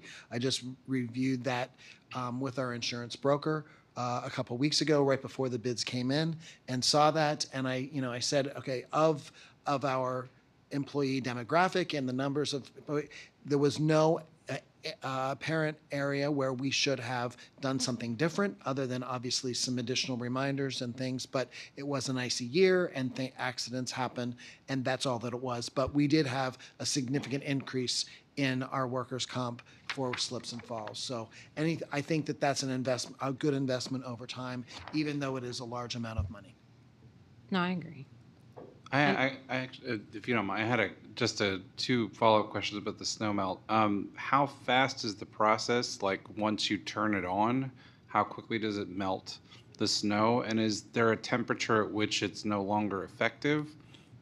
And like, what would that would we even be open at that point? Some of that is facilities, operational, but what we would typically see is if you saw inclement weather coming in the forecast, you would actually preemptively turn the system on, and then effectively, since that slab is at a higher temperature, and it's not a dramatic increase, but enough that effectively snow would not accumulate on the stairs at all, which does go to Mr. Helm's comment of then effectively you're not having to salt those locations, which is also extending the life, and it's also a difficult, dealing with stairs and things like that for staff versus, a typical stretch of sidewalk, which a vehicle can help clear. Oh, okay. So, okay. This might be a silly question, and I know it's in the weeds, but is it like a remote turn on and off? Like you can do it from a distance, or do you have to be at the building? It would be tied to the control system that I mentioned earlier, and essentially there's manifold throughout the building that would just tie into your overall water loop, and then it would feed into that. So yes, it would be something that would be remote that your staff can control at any location.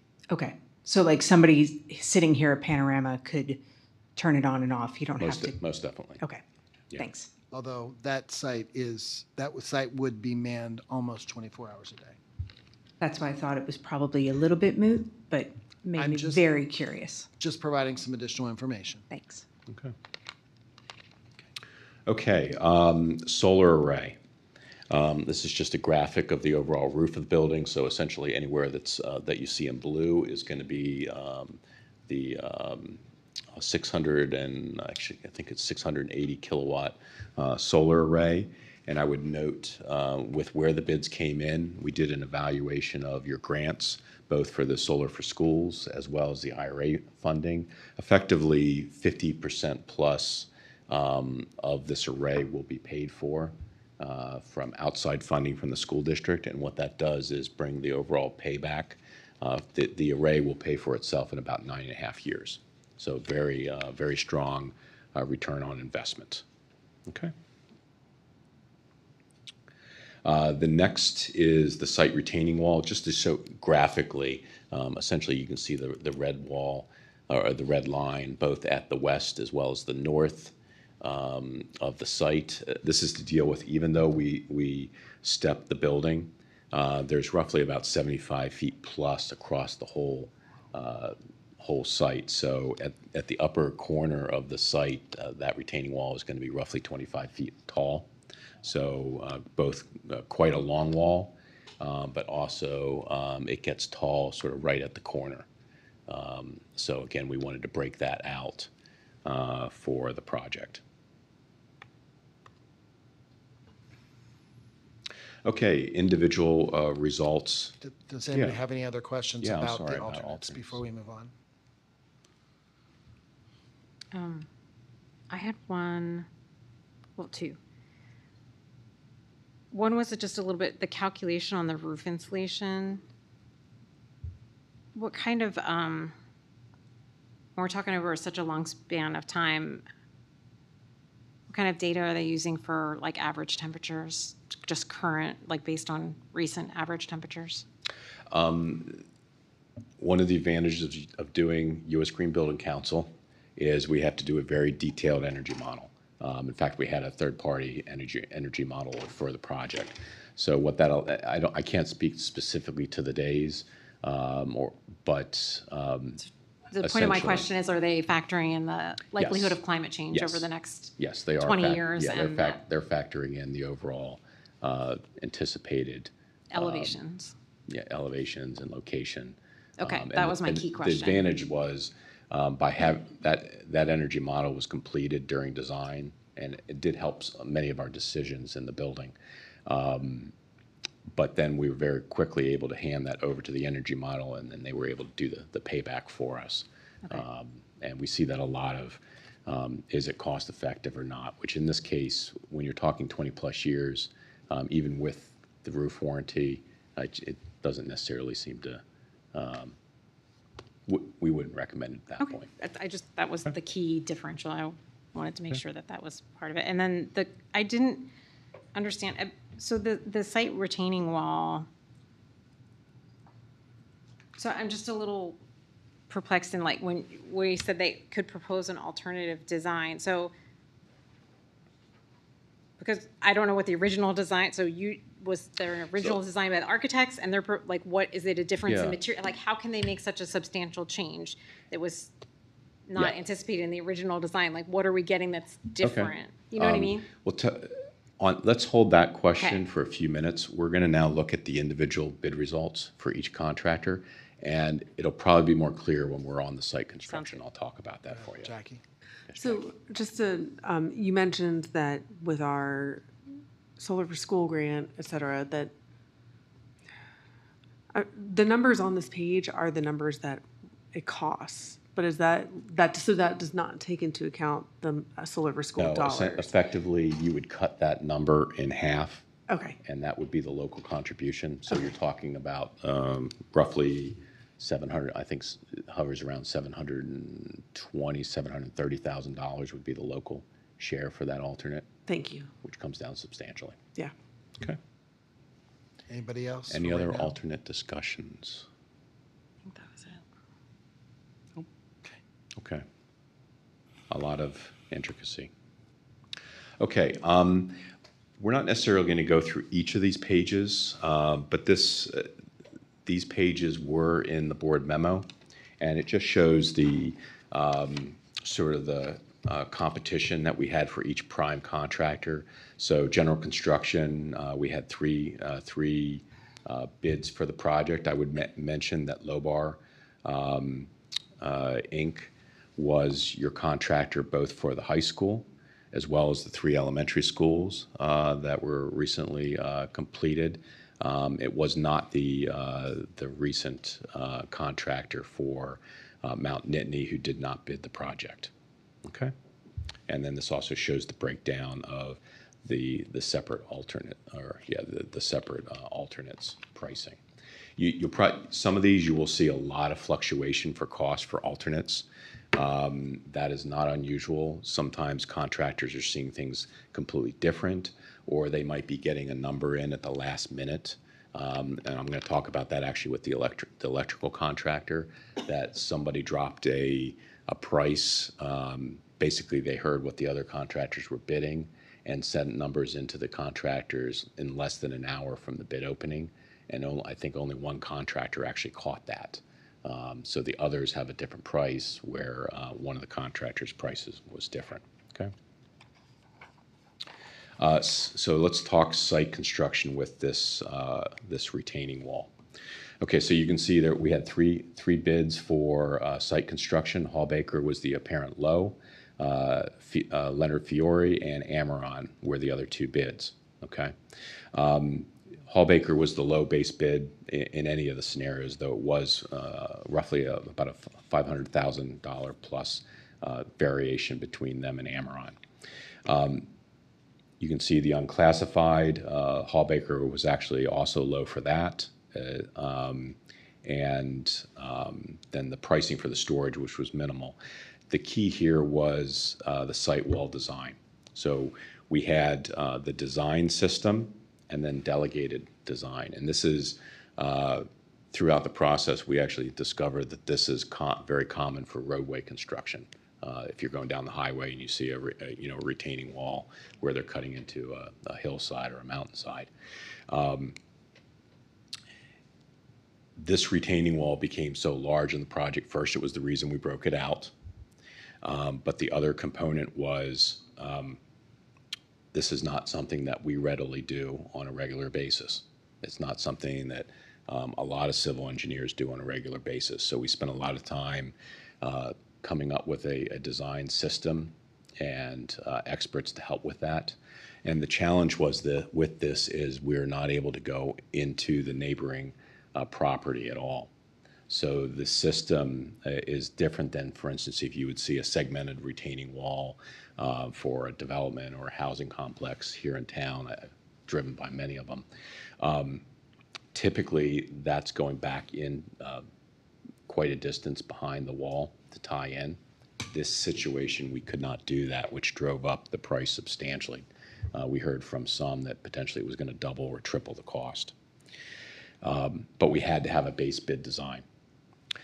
During bidding, we were able to add the delegated design, and essentially you've got contractors and the apparent low that does a lot of the site retaining and does shoring for these projects. And they proposed an option that cuts in half the cost of that retaining wall. And so after bids came in, we were doing validation with that contractor to verify the system and how they were approaching that and how they explained it on a number of ways to us. First of all, we had the retaining wall that's going to be there at the end of the project, but then we had temporary shoring up against the property line. So really you had two retaining walls, essentially. The shoring was built first, then the main retaining wall, okay? Also, because of the proximity of that shoring to the property line, there was an ability to tie back into the earth. What the apparent low is proposing is he's going to move, or they are going to move the temporary shoring out to the face of the wall, and the shoring will become the permanent retaining wall at the end of the day, and then they will face it. And effectively, you've taken two retaining walls and combined it into one, and that also allows them now to tie back into the earth, because now we're about 16 to 20 feet from the property line at different locations. So now they can tie back into the earth and not have to have a system that's called cantilever shoring that is much more cost prohibitive. So the combination, it's two really things. The ability that they don't have to do the cantilevered shoring, and then also they combine the shoring and the retaining wall into one system. Those two combined is what dropped the cost substantially for the project, okay? Okay, HVAC. We had a lot of competition in HVAC, plumbing, and electrical for the project. I think we had 6 bids for each. And very competitive, Midline Mechanical, who they were responsible for the construction at the HVAC construction at Coral Street Elementary School. They're the apparent low. And this is the alternate that I mentioned that changed substantially in the last hour. the two control systems, roughly we were seeing a $200,000 to $100,000 drop for that system. But at the last minute, it appears that the subcontractors were talking and the numbers were known. And so one of the contractors, actually, you'll see Wayne Krause, was able to change that number from, instead of a deduct, it became a credit to the project. But they weren't, Wayne Krause was not really in the running, being roughly $3.5 million higher than the apparent low bidder. Okay? But that's an example of how alternates can vary. Silvertip, who has done work on many of your buildings, and right now is the HVAC and the plumber for the Mount Nittany Elementary School expansion project. They were the low plumber. Westmoreland Electric, if the board selects the photovoltaic array, would become the apparent low. And this is the one contract that you can see does change. It was only about $100,000 between Hallstrom Clark and Westmoreland. Hallstrom Clark was the low bidder for the base bid only. But when you factor in the solar array, you can see Hallstrom Clark had 1.68 versus 1.4 for Westmoreland. So that's quite a large variation. Also, the generator capacity was lower for Westmoreland, but it's really the photovoltaic array that has the largest impact of them becoming the apparent low. And again, the apparent low bidder is determined by taking the base bid and selected alternates. And we always try to say, put blinders over your eyes and pick the alternates that are most appropriate for the district. And then that decides who the apparent low contractor is. Okay? Oh. Yes, ma'am. I really appreciate you adding that last part in.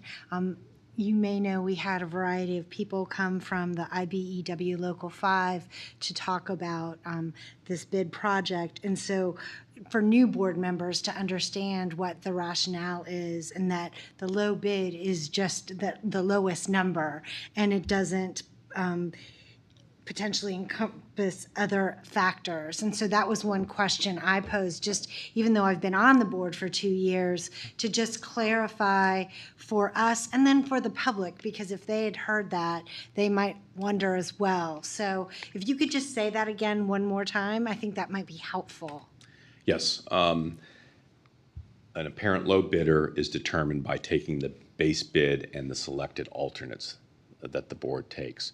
And when you combine that number, whatever the lowest combination is actually what you are required legally to approve as a board and as a district for a public bid. And it's also the lowest responsible bidder. And as Jeff has noted throughout his presentation, the apparent low bidder has worked on, in some cases, many of our projects, and as Jeff has indicated, in other settings without issue. So we would be in a very difficult legal spot if we were to go other than the lowest bidder. And that's what I thought. I just think it's helpful, particularly because we've had public comment at multiple sites and public conversations. To just say that out loud in the midst of this conversation, I think is super helpful. So thank you. I appreciate all the expertise. Okay. Okay, the next few are, probably can be short. Fire protection, just because of the scale of the project, we didn't break out all of these on the elementary school projects or Mount Nittany recently, but we did on the high school. We wanted to break out fire protection, so your sprinkler system, $1.6 million. There is a small alternate as well. Okay. And then food service construction, $11,400. Also a contractor that's worked extensively in the district, and they were also very competitive. Okay. And with that, I do have reference images if there would be anything that you would want to see from, for instance, the exterior renderings, floor plans, things like that. But really, this is the end of that's a lot of numbers to go through. Hopefully, we covered all your questions for you. So what we need to know from you tonight is, do you have any changes to our recommendations so that we can not only prepare the board documents for you for the May 4th meeting, but also authorize Crabtree and Massaro to work with the apparent low bidders on the appropriate contracts and documentation. Correct? Yep, Amy? Yeah, I think the recommendations made for the majority of the alternates, I, as one of 9, generally support. That my one concern and question is I may feel differently about some of the bird glass, at least that the B section. Just superficially with this limited information tonight and knowing how the expanse of that glass, I would have some concern that it would be best to install it in that particular instance. I think it makes sense a lot to try alternative approaches for the stairwells, but again, that's my personal leaning as one. But otherwise, I think I'm in support of a lot of all the other recommendations. Rebecca? I agree. I think there needs to be more either information coming on the bird glass. I absolutely agree that with the expanse of that glass, that I think it's something we need to consider doing, and then an alternative for the stairwell. Because it's just so big, it just seems like if we just go with, there's just so many questions with these stickers, like, are they going on before the glass goes in? How do we know the proper placement of the glass? What's the longevity of these little stickers? Like, who's cleaning when they clean the windows? Are those stickers like? So there's just a lot, and I feel like there's more answers that we need more answers on those. But I agree. I think and it's just more. I mean, the big glass is to the front of the building, and this is a massive building next to some public land. That if you're driving up and ta-da, here's our building. We want it to still be aesthetically pleasing as well as safe for the birds, for the kids, for everyone inside. And I'm not sure that strings or stickers are necessarily the way to go there. Yeah, being plunked in the middle of the park, I think, is a good observation. This is not like Coral Street in the middle of town. It's this particular location, especially being next to Conservancy land and other things, I think gives us some reasons to think hard about. There's arguments that can be made about the site in and of itself being where it is creates a little more pressure. Yep. Okay. I just have one more question about the roof insulation. As someone who's very familiar with bucket season at Park Forest Middle, with the additional insulation, I'm reading it and it says like it's already an extremely efficient bid. Adding the additional has minimal improvement of efficiency that in a 20-year payback is not recommended. Doesn't insulation settle over time and then it like it's way above my pay grade, but like doesn't it kind of flatten over time? And then like wouldn't that additional help the building more to have it there? I'll start off, and then Matt, we can both join in. On the roof insulation, two things and this is definitely getting in the weeds. We're using a no, that's fine. We're using a polyisosanurate board that is, it's got a strong compression ability so that it can be walked over a lifespan of the building. So typically that doesn't compress. However, one thing that we do factor in also, and we're required to do this by building code, is all insulation degrades on efficiency. It loses its R value over its life. That is also factored into the energy modeling because we're required to do that for code for the project. Okay. So. I don't have anything to add after Jeff's explanation there. I was gonna just go along with the with the strength of it as for walking over it, but no, I have nothing else to add. Go ahead, Deb. I'd rather not make a decision on the bird-friendly glass tonight, but I guess I might be persuaded to do the alternate on the large expanses. I guess a little bit what I would like, echoing, what we've already heard, but if we could get some data on actual bird strikes that we're experiencing on similar large expanses of glass. I mean, it is in the middle of a park that has a significant bird population, I assume, in the woods nearby. So anyway, if we could get some kind of data about bird strikes and what we could be expecting to see or prevent, I think that would be helpful. So we've heard from a third of you. That's not a majority yet, so. Right, so, and if I'm in the minority, then don't bother getting the information because it won't matter. Right. That's fine. I'm happy with the recommendations presented. I would like additional information for that expanse, only that expanse. I guess I'm redundant, but I will go ahead and say that too. You would like more information? Yes, Jeff? I would like more Okay, information. you would. That's fine. Rob, do you have a? This is. Yeah, I'm concerned about the bird glass, but I can be swayed. I went through a pane glass of window when I was a child, so I recognize the dangers of glass. And like if the stickers are effective and they're also cost effective, I was trying to do some AI research here and it wasn't working so well. So maybe some better research would work for me. So. Okay. We will come back with some additional information, and we'll assume on 4B. Before we do that, I'm wondering if we would like to, given the sentiments of the board, go with the alternate as a suggestion as well. I don't know if everyone was here, but there was a considerable amount of people in the community who came out and spoke public comment about it.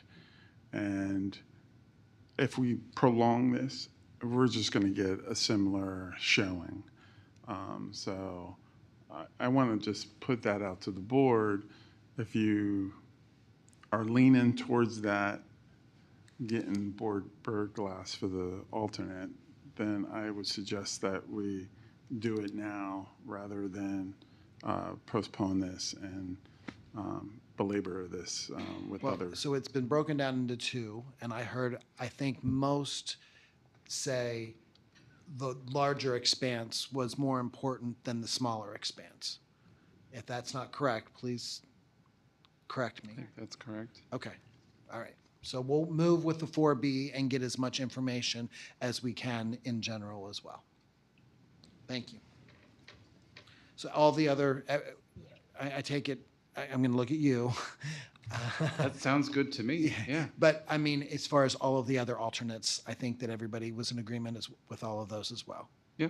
Amy, did you have something else? No, I appreciate the superintendent's comments, and I certainly don't want to be labor or waste time of staff or anything. But I do want to say that just because a large group of a community is vocal about something doesn't always mean that that's always the right choice for the school district. I think there are some compelling particular factors that were raised by those groups and that we know about the particular site that are legitimate and compelling reasons to strongly consider it for that particular expanse. So yeah, I just don't want the perception to be that the squeaky wheel always gets the grease, because that's not what our job is and what our responsibility is. We have a strong fiscal responsibility to the community to spend their money wisely and but also ethically and all these other things. And so that's, I think, why this particular item is such a topic of discussion. But we also do want to be efficient. I concur wholeheartedly. Okay. Thank you. Jeff? So I wanted to step back just to wrap things up tonight. We really drilled down into the weeds on some of these numbers, but just big picture. I want congratulations to the district, the school board, the administration. There's been many, many years of work. The district's been talking about Park Forest for 20 plus years. I know when we were doing the high school, we were talking about Park Forest. It was something that needed to be dealt with in the future. Very happy that we could bring the project in under budget. Not just all those years, but then the last 2 years of both planning, all the meetings that we had with you and the community, So it's great as we can transition, hopefully from design to construction, that we're able to bring the project in under budget for all of you. And these are much easier discussions now of whether an alternate is or is not part of the project when the entire project is substantially under budget. Okay? So thank you. I would say good news. Jeff and Randy are my favorite Jeff and Randy for sure. And I appreciate, I personally have had, as well as the district, I've had a long history with working with Jeff. And it's been a great experience, once again. And we have a lot to be happy about moving this project forward and the good bid results. But let's not take our eye off the prize. We have a lot of other work that needs to be done. And what these good bid results will do will be to allow us to consider those more aggressively. But it doesn't mean that we have $18 million or $12 million, whatever the number is, to spend immediately. It just takes some of the pressure off long term to be able to focus on the remainder of the master plan, and those documents in that presentation are also expected at the next board meeting. Right, because our hope had been, after building the 3 elementary schools at the 25-ish million mark, that we were going to build this middle school at substantially less than even what our early estimates are. So to your point, like, this is a savings, but it's still well above and beyond what we were originally fiscally planning for over the course during COVID and such. So. But thank you very much for your patience. Thank you for your ideas and your comments, and we'll see you next week. Thank you, gentlemen. Meeting. All right. 2 weeks. 2 weeks, yeah. He likes being on that. All right. So information report item B is about the Student Pathway Center. Doctors Bucher and Downs will come to the table to provide us more information about the Student Pathway Center, formerly known as the WRIGHT program. As a reminder, we've heard about this before. We asked for some additional information. So Dr. Downs is here with us to tell us more about it.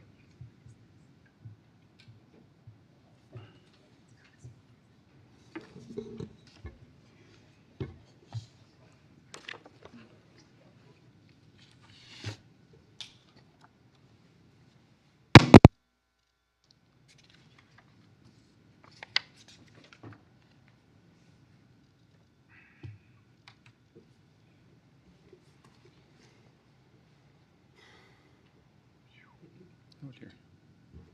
You're good. You just, so close.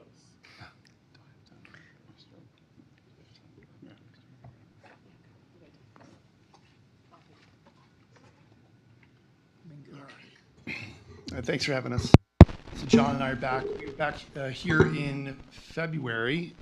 We had shared information about the Student Pathway Center, which is formerly known as WRIGHT. So we want to give some more information about what we're doing with this program.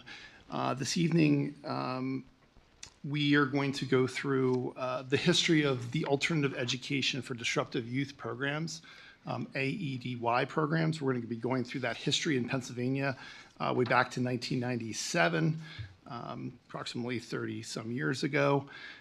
We'll be also giving a little bit more information about how our internal program functions, AEDY, and just without the D for disruptive, as our program has evolved over time, and that transition from WRIGHT to the Student Pathways Center.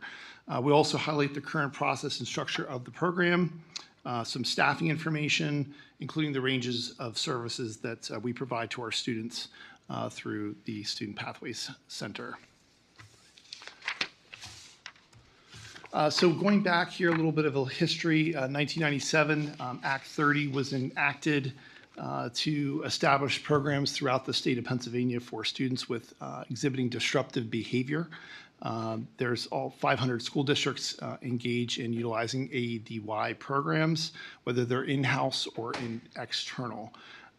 These scope of these are full-time or part-time learning environments for students who are exhibiting disruptive behavior.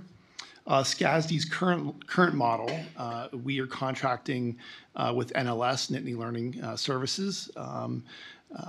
We do not currently have an internal alternative ed program for disruptive youth since the 23-24 school year. Programs for disruptive youth serve students in grades 6 to 12. And these focus of these programs are for academic progress, behavioral improvement, modification, really based on personalized goals and achievement. So for example, a student might have an academic goal, an attendance goal of being there, actually engaging, as well as a personal goal that they want to work on. And so there's typically 3 to 4 of those goals that they would focus on. And John will talk through that a little bit on those 45-day reviews that are very instrumental in measuring a student's progress and then hopefully returning back to the regular setting here in our district. So like I said, here's a timeline where we are. 1997, as I mentioned, where we got started with the state. There was some questions last time on some of the funding aspects. That seemed like that was funded for about 12 years, 13 years, where the state then pulled away funding from alternative ed, left that to the districts for them to support. We need a new mic. Like I mentioned, Pennsylvania schools utilize these, and we contract with Nittany Learning Services. So I'll turn it over to John to tell us a little bit more about the history. Sorry, referral process. Yeah, so thanks for having me back today. I started in this position August 1st, 2008, and so this has changed quite a bit in my time. As you can see, my second year here, they stopped funding AEDY programs, but they started to increase the mandates and restrictions on the processes in terms of trying to start to standardize them across the state. As you can imagine, when left to some districts were less structured than others, and so there's concerns how those are operating. And for example, in 2016, they stopped allowing, so you'll see in the slide that we're on right now, reasons why students could be referred to AEDY programs. And that included truancy up to 2016. They stopped allowing that because they found districts were using attendance to send students to their non-home schools, which was not always ideal. And so this has evolved over time. But the 3 big ones that we would refer a kid to AEDY for violence, possession, things of that sort. Certainly ongoing behavioral issues is also a reason. Through the application process, home schools would have to justify that, show they've kind of exhausted other opportunities and interventions attempted at their home building before making these referrals. Next slide. So current kind of context. As Jonathan, Dr. Buger referred to, we had 1 student in AEDY in the last 2 school years, and that student was a transfer that came to us from a other school district that was already enrolled in NLS. So we really had very minimal to no students in AEDY, and that impacted some of our decision making and processing our processes.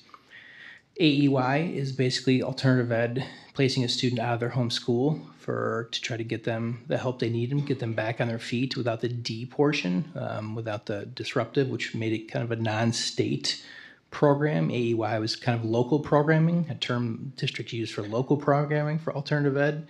And so that was not controlled by the state. But best practices indicated we want to use similar referral processes, so it wasn't becoming just a place to put kids that home schools weren't managing well with.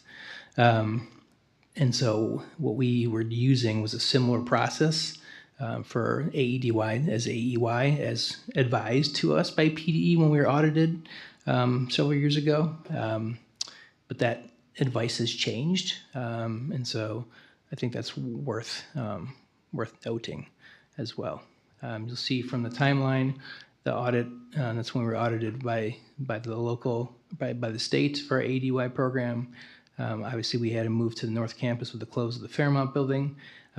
With that move, we also lost an opportunity for our virtual academy students for somewhere to land because we didn't really have a reason to put them in alternative ed. Just because they're in virtual doesn't mean they qualified for alternative ed.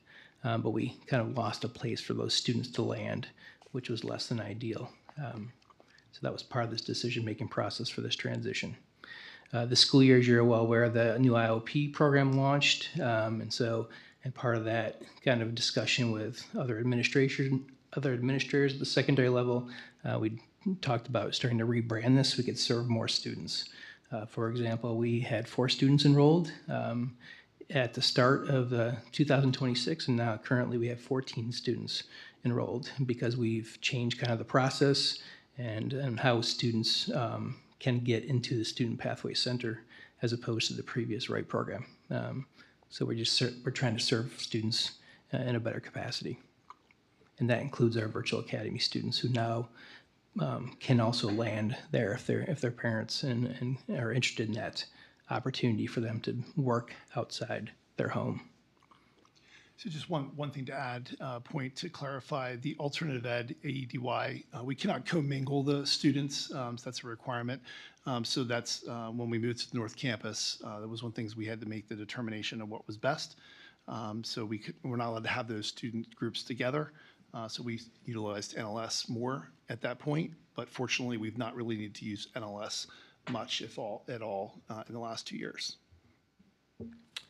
So the current context of who we serve in this program, so we help, IOP is a program that we're utilizing for students, but it does become some scheduling issues for kids to get their academics. Certainly, we can use the Student Pathway Center to help support that hybrid model and that transition to and from the IOP. As I mentioned previously, Virtual Academy in-person support. We had students able to drop in, but now we have students can come for half days, full days, Monday, Wednesday, Friday, kind of a customized schedule to get those supports. Obviously, the biggest challenge for Virtual Academy students is doing work in your home like it is for myself. And so to get out of the house, well, we find it can be very beneficial to students and their families, and now we have a spot for them to land, which can be helpful as well. It's not mandatory, but if they're also not doing well, it's kind of a leveraging point we have to say, okay, you still want to be in the virtual academy, you need to have to come in the building because you're not doing your work on your own. So now we have kind of a step down from at home before we ask them to come back in the building, because it is a challenge to get students to return back to the building from virtual academy. So this is kind of a middle ground that seems to be working. School respite, so students are struggling for one reason or the other at their home school, and the school's exhausted kind of their interventions.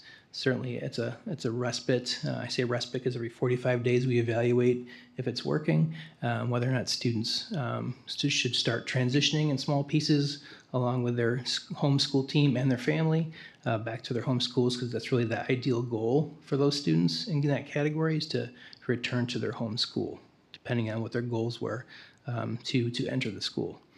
And last but not least, students that are in transitions. Obviously, when you're in a placement, whether it's an RTF or something of that nature, re-entering back from that kind of facility full-blown into your home school can be a challenge. So we can also use the Student Pathway Center as a step down for students in those types of placements. So a variety of reasons students can use the placement. It gives us a lot more flexibility.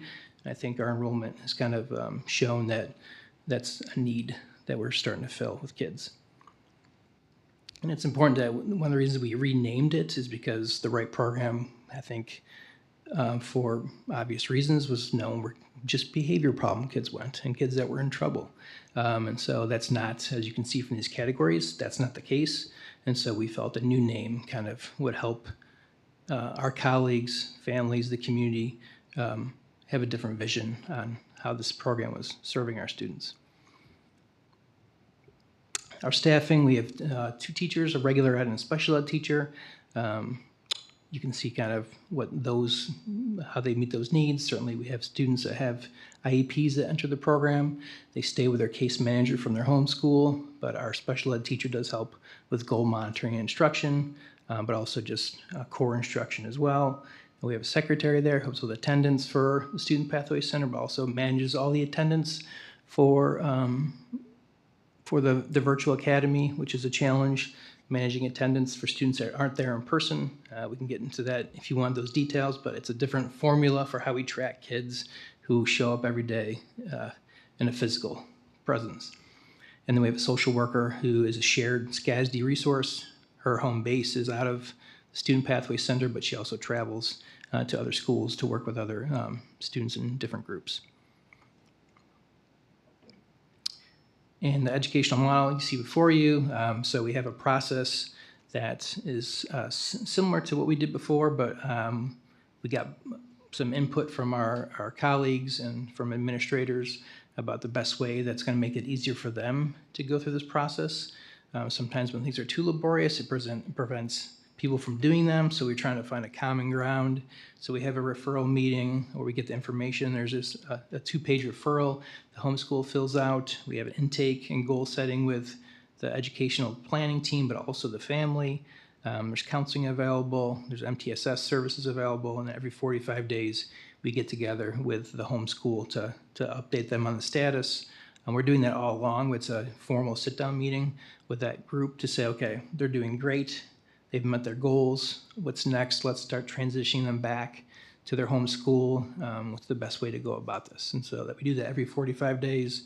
If the student hasn't met their goals, it's still a good touch base point to say, do we need to try new strategies? But like I said before, our goal is to transition students all back to their home school who are there for those respite reasons, and make that a successful transition. Usually, I recommend we have the students pick out classes they want to return to first that are most palatable to them, assuming that's the best way to start that transition for a student to go to a class they're looking forward to returning to. A little information on the platform, Edgenuity for that term for many years as a provider. It's now under the umbrella of Imagine Learning. So we use Edgenuity and Schoology for our online courses. You can see the list of different avenues we use those: Student Pathway Center, the Virtual Academy, Credit Recovery, Summer School, and the Flex courses are a combination of Edgenuity and Schoology. And you can see the goals of the Pathway Center there as well. Thank you, John. Dr. Downs, we want to open it up to any questions that the board may have regarding the Student Pathway Center. Let's start on my left this time. Any questions on this side of the table? Yeah, go ahead. I don't necessarily have a question. I appreciate you coming back with this information. This provided so much more detail and helped a lot more to see where you're going, or for me at least, it helped a lot to see what you were trying to accomplish when you came the first time. So I appreciate you taking the feedback and coming back with something, and your slides are nice and they look good. So thank you for the additional information that you provided here. Okay. Any questions or comments? Amy, yeah, go ahead. Yeah, I appreciate a little more clarity. I'll be honest, I guess, and this is not, there's been a lot of different people in some of the seats in lots of places over the course of this transition, but I never, I guess, really appreciated the detail, the difference between AEY and AEDY and the need to not have them together, nor was I really cognizant that moving to the North Campus was going to cause issues around that, and that we would then have to be then contracting out. So that's before some of your time and things. But that the repercussion of that decision wasn't something I recall being discussed in detail, but so that's better. That's certainly helpful in better understanding why we've kind of made this shift that we have. I certainly am eager to support students. I think we certainly did hear that starting that intensive outpatient program for the public, we got to keep remembering to flesh out these acronyms for them. But this intensive outpatient services that we're being able to offer for our secondary students, it was complicated in them meeting their academic needs. So I'm really happy that we're able to better support them. Certainly supporting, and again, this is just secondary students you're talking about in Virtual Academy, just to be clear, because we're having other conversations about elementary students in Virtual Academy. So we want to make sure that that part is clear. Is helpful in doing that. I guess the little bit question and concerns I have is the staffing issue, and being able to project our needs to fund these resources. That's my concern. Because there's not like a strong definition to who's going to be qualifying for this kind of access, this kind of service. Certainly the IOP students, that's kind of straightforward. But when we talk about school respite and kids struggling and who's the right fit for this program, I don't know, the general ed teacher, are we talking about is there certain credentialing we need to have with that? Because I know to match up with the virtual platforms, is it a high school certified? Is it, 6 to whatever certified? How do we meet certification needs? Same for our special ed teacher.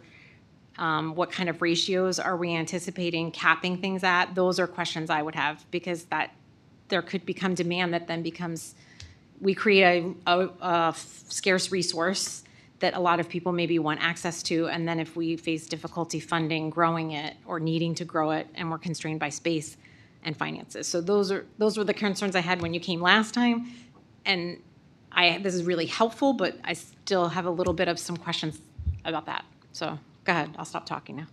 That's okay. So a couple points. First, in regard to staffing. So anytime we have a student that's in a virtual class, enrolled in a virtual class, they have a teacher of record assigned to them in that certification area. So that would take care of that. The person we have in this position that's in the classroom is a social studies certified teacher. So certainly they can help with that content, but they help, to be honest, with all content.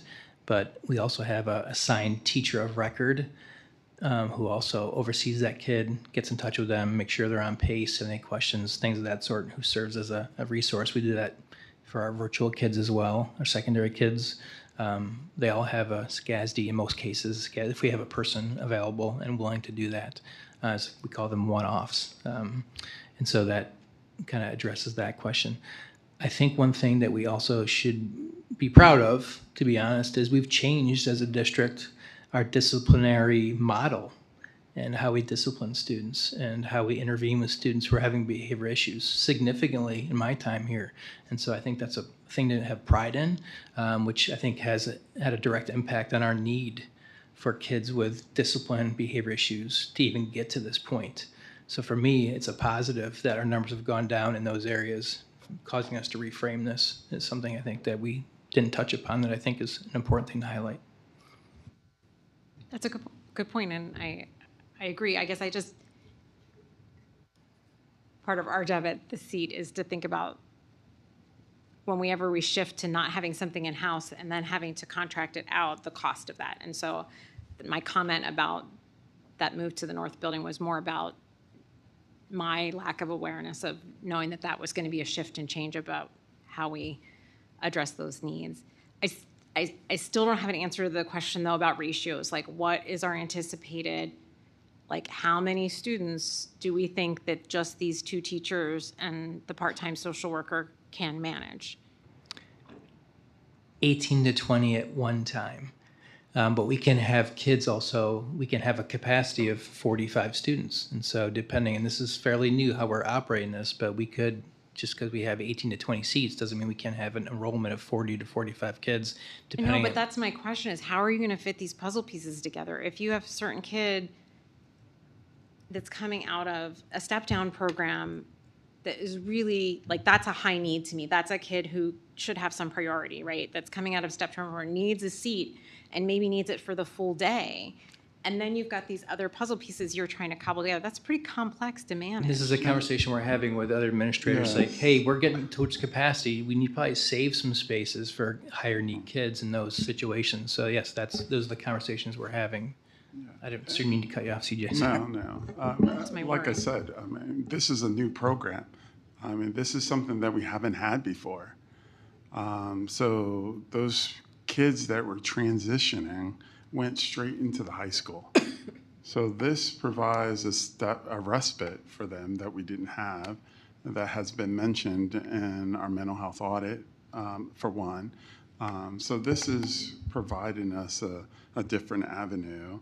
And I like to reiterate what John is saying about being able to deal with the discipline needs of our students in different ways, with the Tier 1 supports, the MTSS, just the various different things, just meeting their academic needs in the high school as far as the ACE program, the Learning Center, and all those things that we are doing to help kids so that they don't end up in an AEDY program has been amazing, to say the least, and freeing up resources that we can offer a program such as this. Yes, it's going to be tweaked. There's going to be a learning curve, but obviously, if behaviors worsen and we have to go back to another program, that's time to change and figure out where our staffs are most needed. So that's what I say. Jackie? Yeah, so I think it's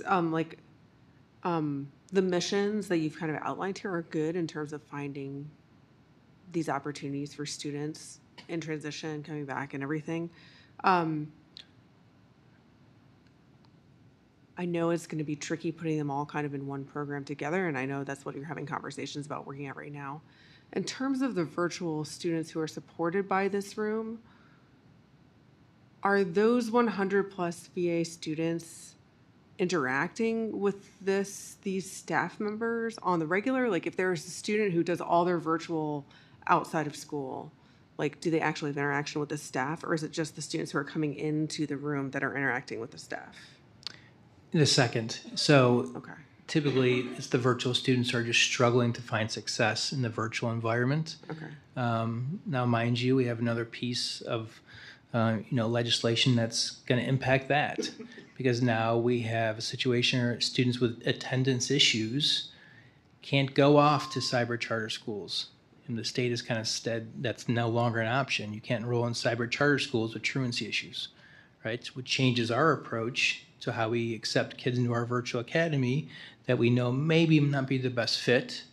But we also knew if we didn't say yes to them, they would say, okay, we'll go to cyber charter instead. And so that is going to impact our strategies that we're talking about at the district, at the administrative level too, how we shepherd kids or to or away from the virtual academy if it's not the best fit for them. But to answer your question, it's for kids that maybe aren't finding success. It's not default.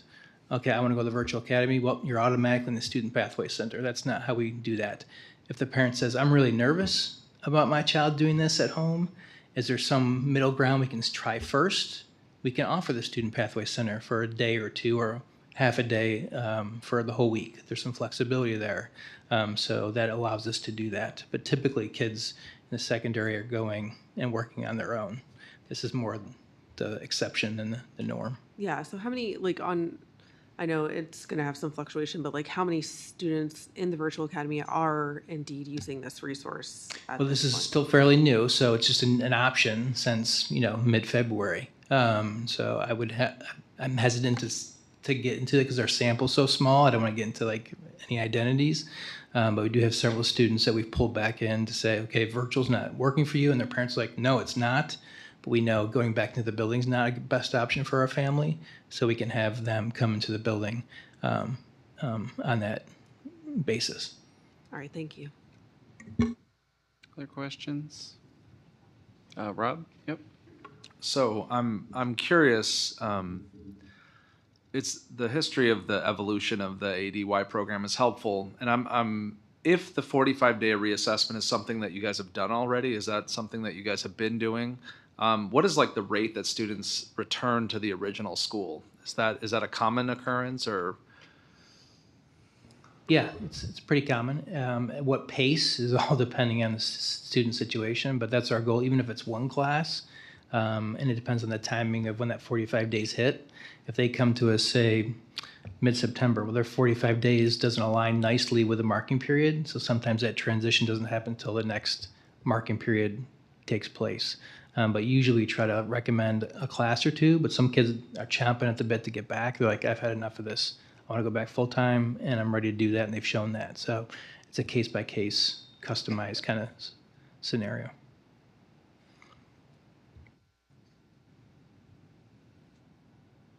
Anybody else? No? No, you. Go ahead. Well, just because I asked the most questions and some of them most brutal. I don't want it to come off that I'm not supportive of what you're doing. I agree with what you said, and I appreciate your reframing about, and CJ's as well, about the shift and change about how we deal with discipline, and I think that certainly is the thing to lead with. Yeah, my big worry is just making sure that we have capacity for the need that is the most significant, and making sure that we can staff enough for kids with the most needs. And so, yeah, so I guess I would say we should hear more again from you soon as you see how this goes. I know you don't have a lot of time left in this particular school year to gather a lot of data, but maybe by mid-year next year, maybe we have another update. Would be great to have a sense of kind of how it's shaping up and how you're feeling about your ability to staff. And I know it can vary year to year. We could have a year that's just a tough year where a lot of kids maybe are struggling, and so you won't know for over a longer period of time. But Yeah, and I would add, I think the IOP's even going through their growing pains and trying to flush out what's working, what's not working. And so certainly we're part of those conversations at MTSS teams and with that team. So I think it's all kind of goes together. yeah. So it could be useful potentially as like an annual report, like other programs maybe. Yeah, I think just as we're facing such big staffing crunches and concerns and worries between special ed and gifted mandates and our concerns about counselors at certain levels, and then also wanting to make sure if we're going to create a program like this, we can maintain it to the best degree we can, to give it the best chance to work is what I mean. That's the reason I ask these critical questions, is because I think it's really important. We want to be able to give it the best opportunity to see it be successful. You're asking a lot of questions. I'm saying a lot of comments. I think that's why we're making this change too to the Student Pathway Center, because we're not using our staff as efficiently and effectively as possibly we can. And so how can we do this better by better serving students? And so I think that's one of the reasons we kind of are trying to go to this model and see how if we can do a better job at it. All right. Okay. All right. Seeing any other comments?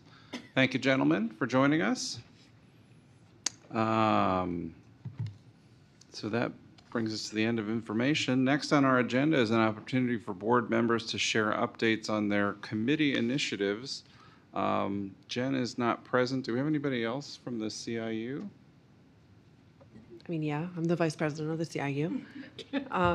So we don't have much to update. We had a pretty brief meeting last month, and we have one coming up on Thursday. So nothing really new to report right now. Thanks. Okay. SCASD Ed Foundation, Deb?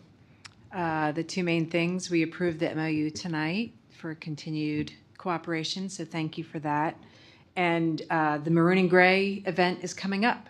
It's on May 1st. It will celebrate some individuals in our community who have done great things with SCASD. The fund that will be benefited by the funds raised is the athletics fund. So if you are interested in attending, please buy a ticket. Great. And if you come, you get dessert made by our culinary students. Oh. That's true. I do think the dessert, I mean, the food is good the as highlight. well. It but is good. The dessert is a highlight. It is. And they provide little boxes so you can take extras home. Totally worth it. Okay.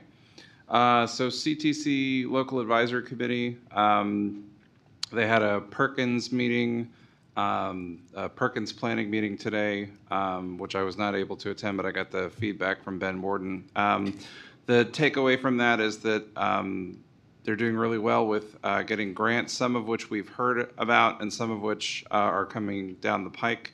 They have grants that are totaling over $200,000 within the CTC, so they've done a really good job of kind of pulling that together. And that's all I have about CTC. We'll go to the CAC liaison reports, athletics. Deb or Rebecca? Have not met again since the last time we reported. All right. Facilities, Amy or Rob? I was dialed in remotely, but we kind of went over bid results. There were some updates on the Mount Nittany Elementary project, some discussions about some staffing issues, some input from some community members about some alerts on fire safety systems. Those are the highlights I remember. Debbie, you were there too. Is there anything I missed? No, I actually attended in case he was going to go over the bid results, but he did not because they wanted to show it to the board first. Yeah. I mean, I would note that there was only one community member who was able to attend. Yeah. And so I don't know if that's common. So if there are individuals in our community who have interest and expertise in facilities types areas, it's possible that that would be a great place to help lend your expertise to the district. Yeah. Sorry, I said results. I mean, he talked about the bids. So, Yeah. Yeah. The bid process. Sorry. All right. I think there sometimes there's only one or two, maybe three in my experience in the past, but so we certainly would welcome more members. All right. Finance, Rebecca and Jackie. So I had a conflict, so Deb actually attended finance Deb? this All right. recently. I think it was a robust discussion about the budget. It was a robust discussion around the budget, but it was all things that we had discussed at the board table before. Jesse was also in attendance, and there were good questions, but I don't remember there being anything specific that we needed to bring up here. School health and safety, Ann? We meet on Wednesday. Okay. And for technology, we actually had our quarterly meeting. Jesse, I think you were there. Did you have any? Yes, I was there. Did you want to make any updates for us? Or? Okay, well, I can actually do this one. There was some discussion about alternatives to Chromebooks, and I have to go again look at my notes as to that and when we would make such a transition, and I guess it was to MacBooks, right? Yeah, there was a discussion about how Google is transitioning away from their operating system to something, I think, Android, that has some security issues. So there's the potential to move towards using Apple products in the future, although that's a little further down the road. We also mentioned the SCASD AI guidelines that were developed for use of AI within the district, some updates about Schoology, and a little bit about PowerSchool. So we just kind of got some updates from Justin and heard about some IT initiatives. All right. That concludes our agenda for this evening. Looking ahead to future meetings, we have tomorrow, April 21st, 2026, Policy Development Committee will be meeting here in the Panorama Village Boardroom at 10:30 a.m. On April 23rd, 2026, the board conversation with the community will take place at Good Day Cafe, 286 West Hamilton Avenue, from 8 to 9 a.m. And at this time, I would now like to adjourn the meeting of the State College Area School District Board of Directors to an executive session. Have a good evening, everyone.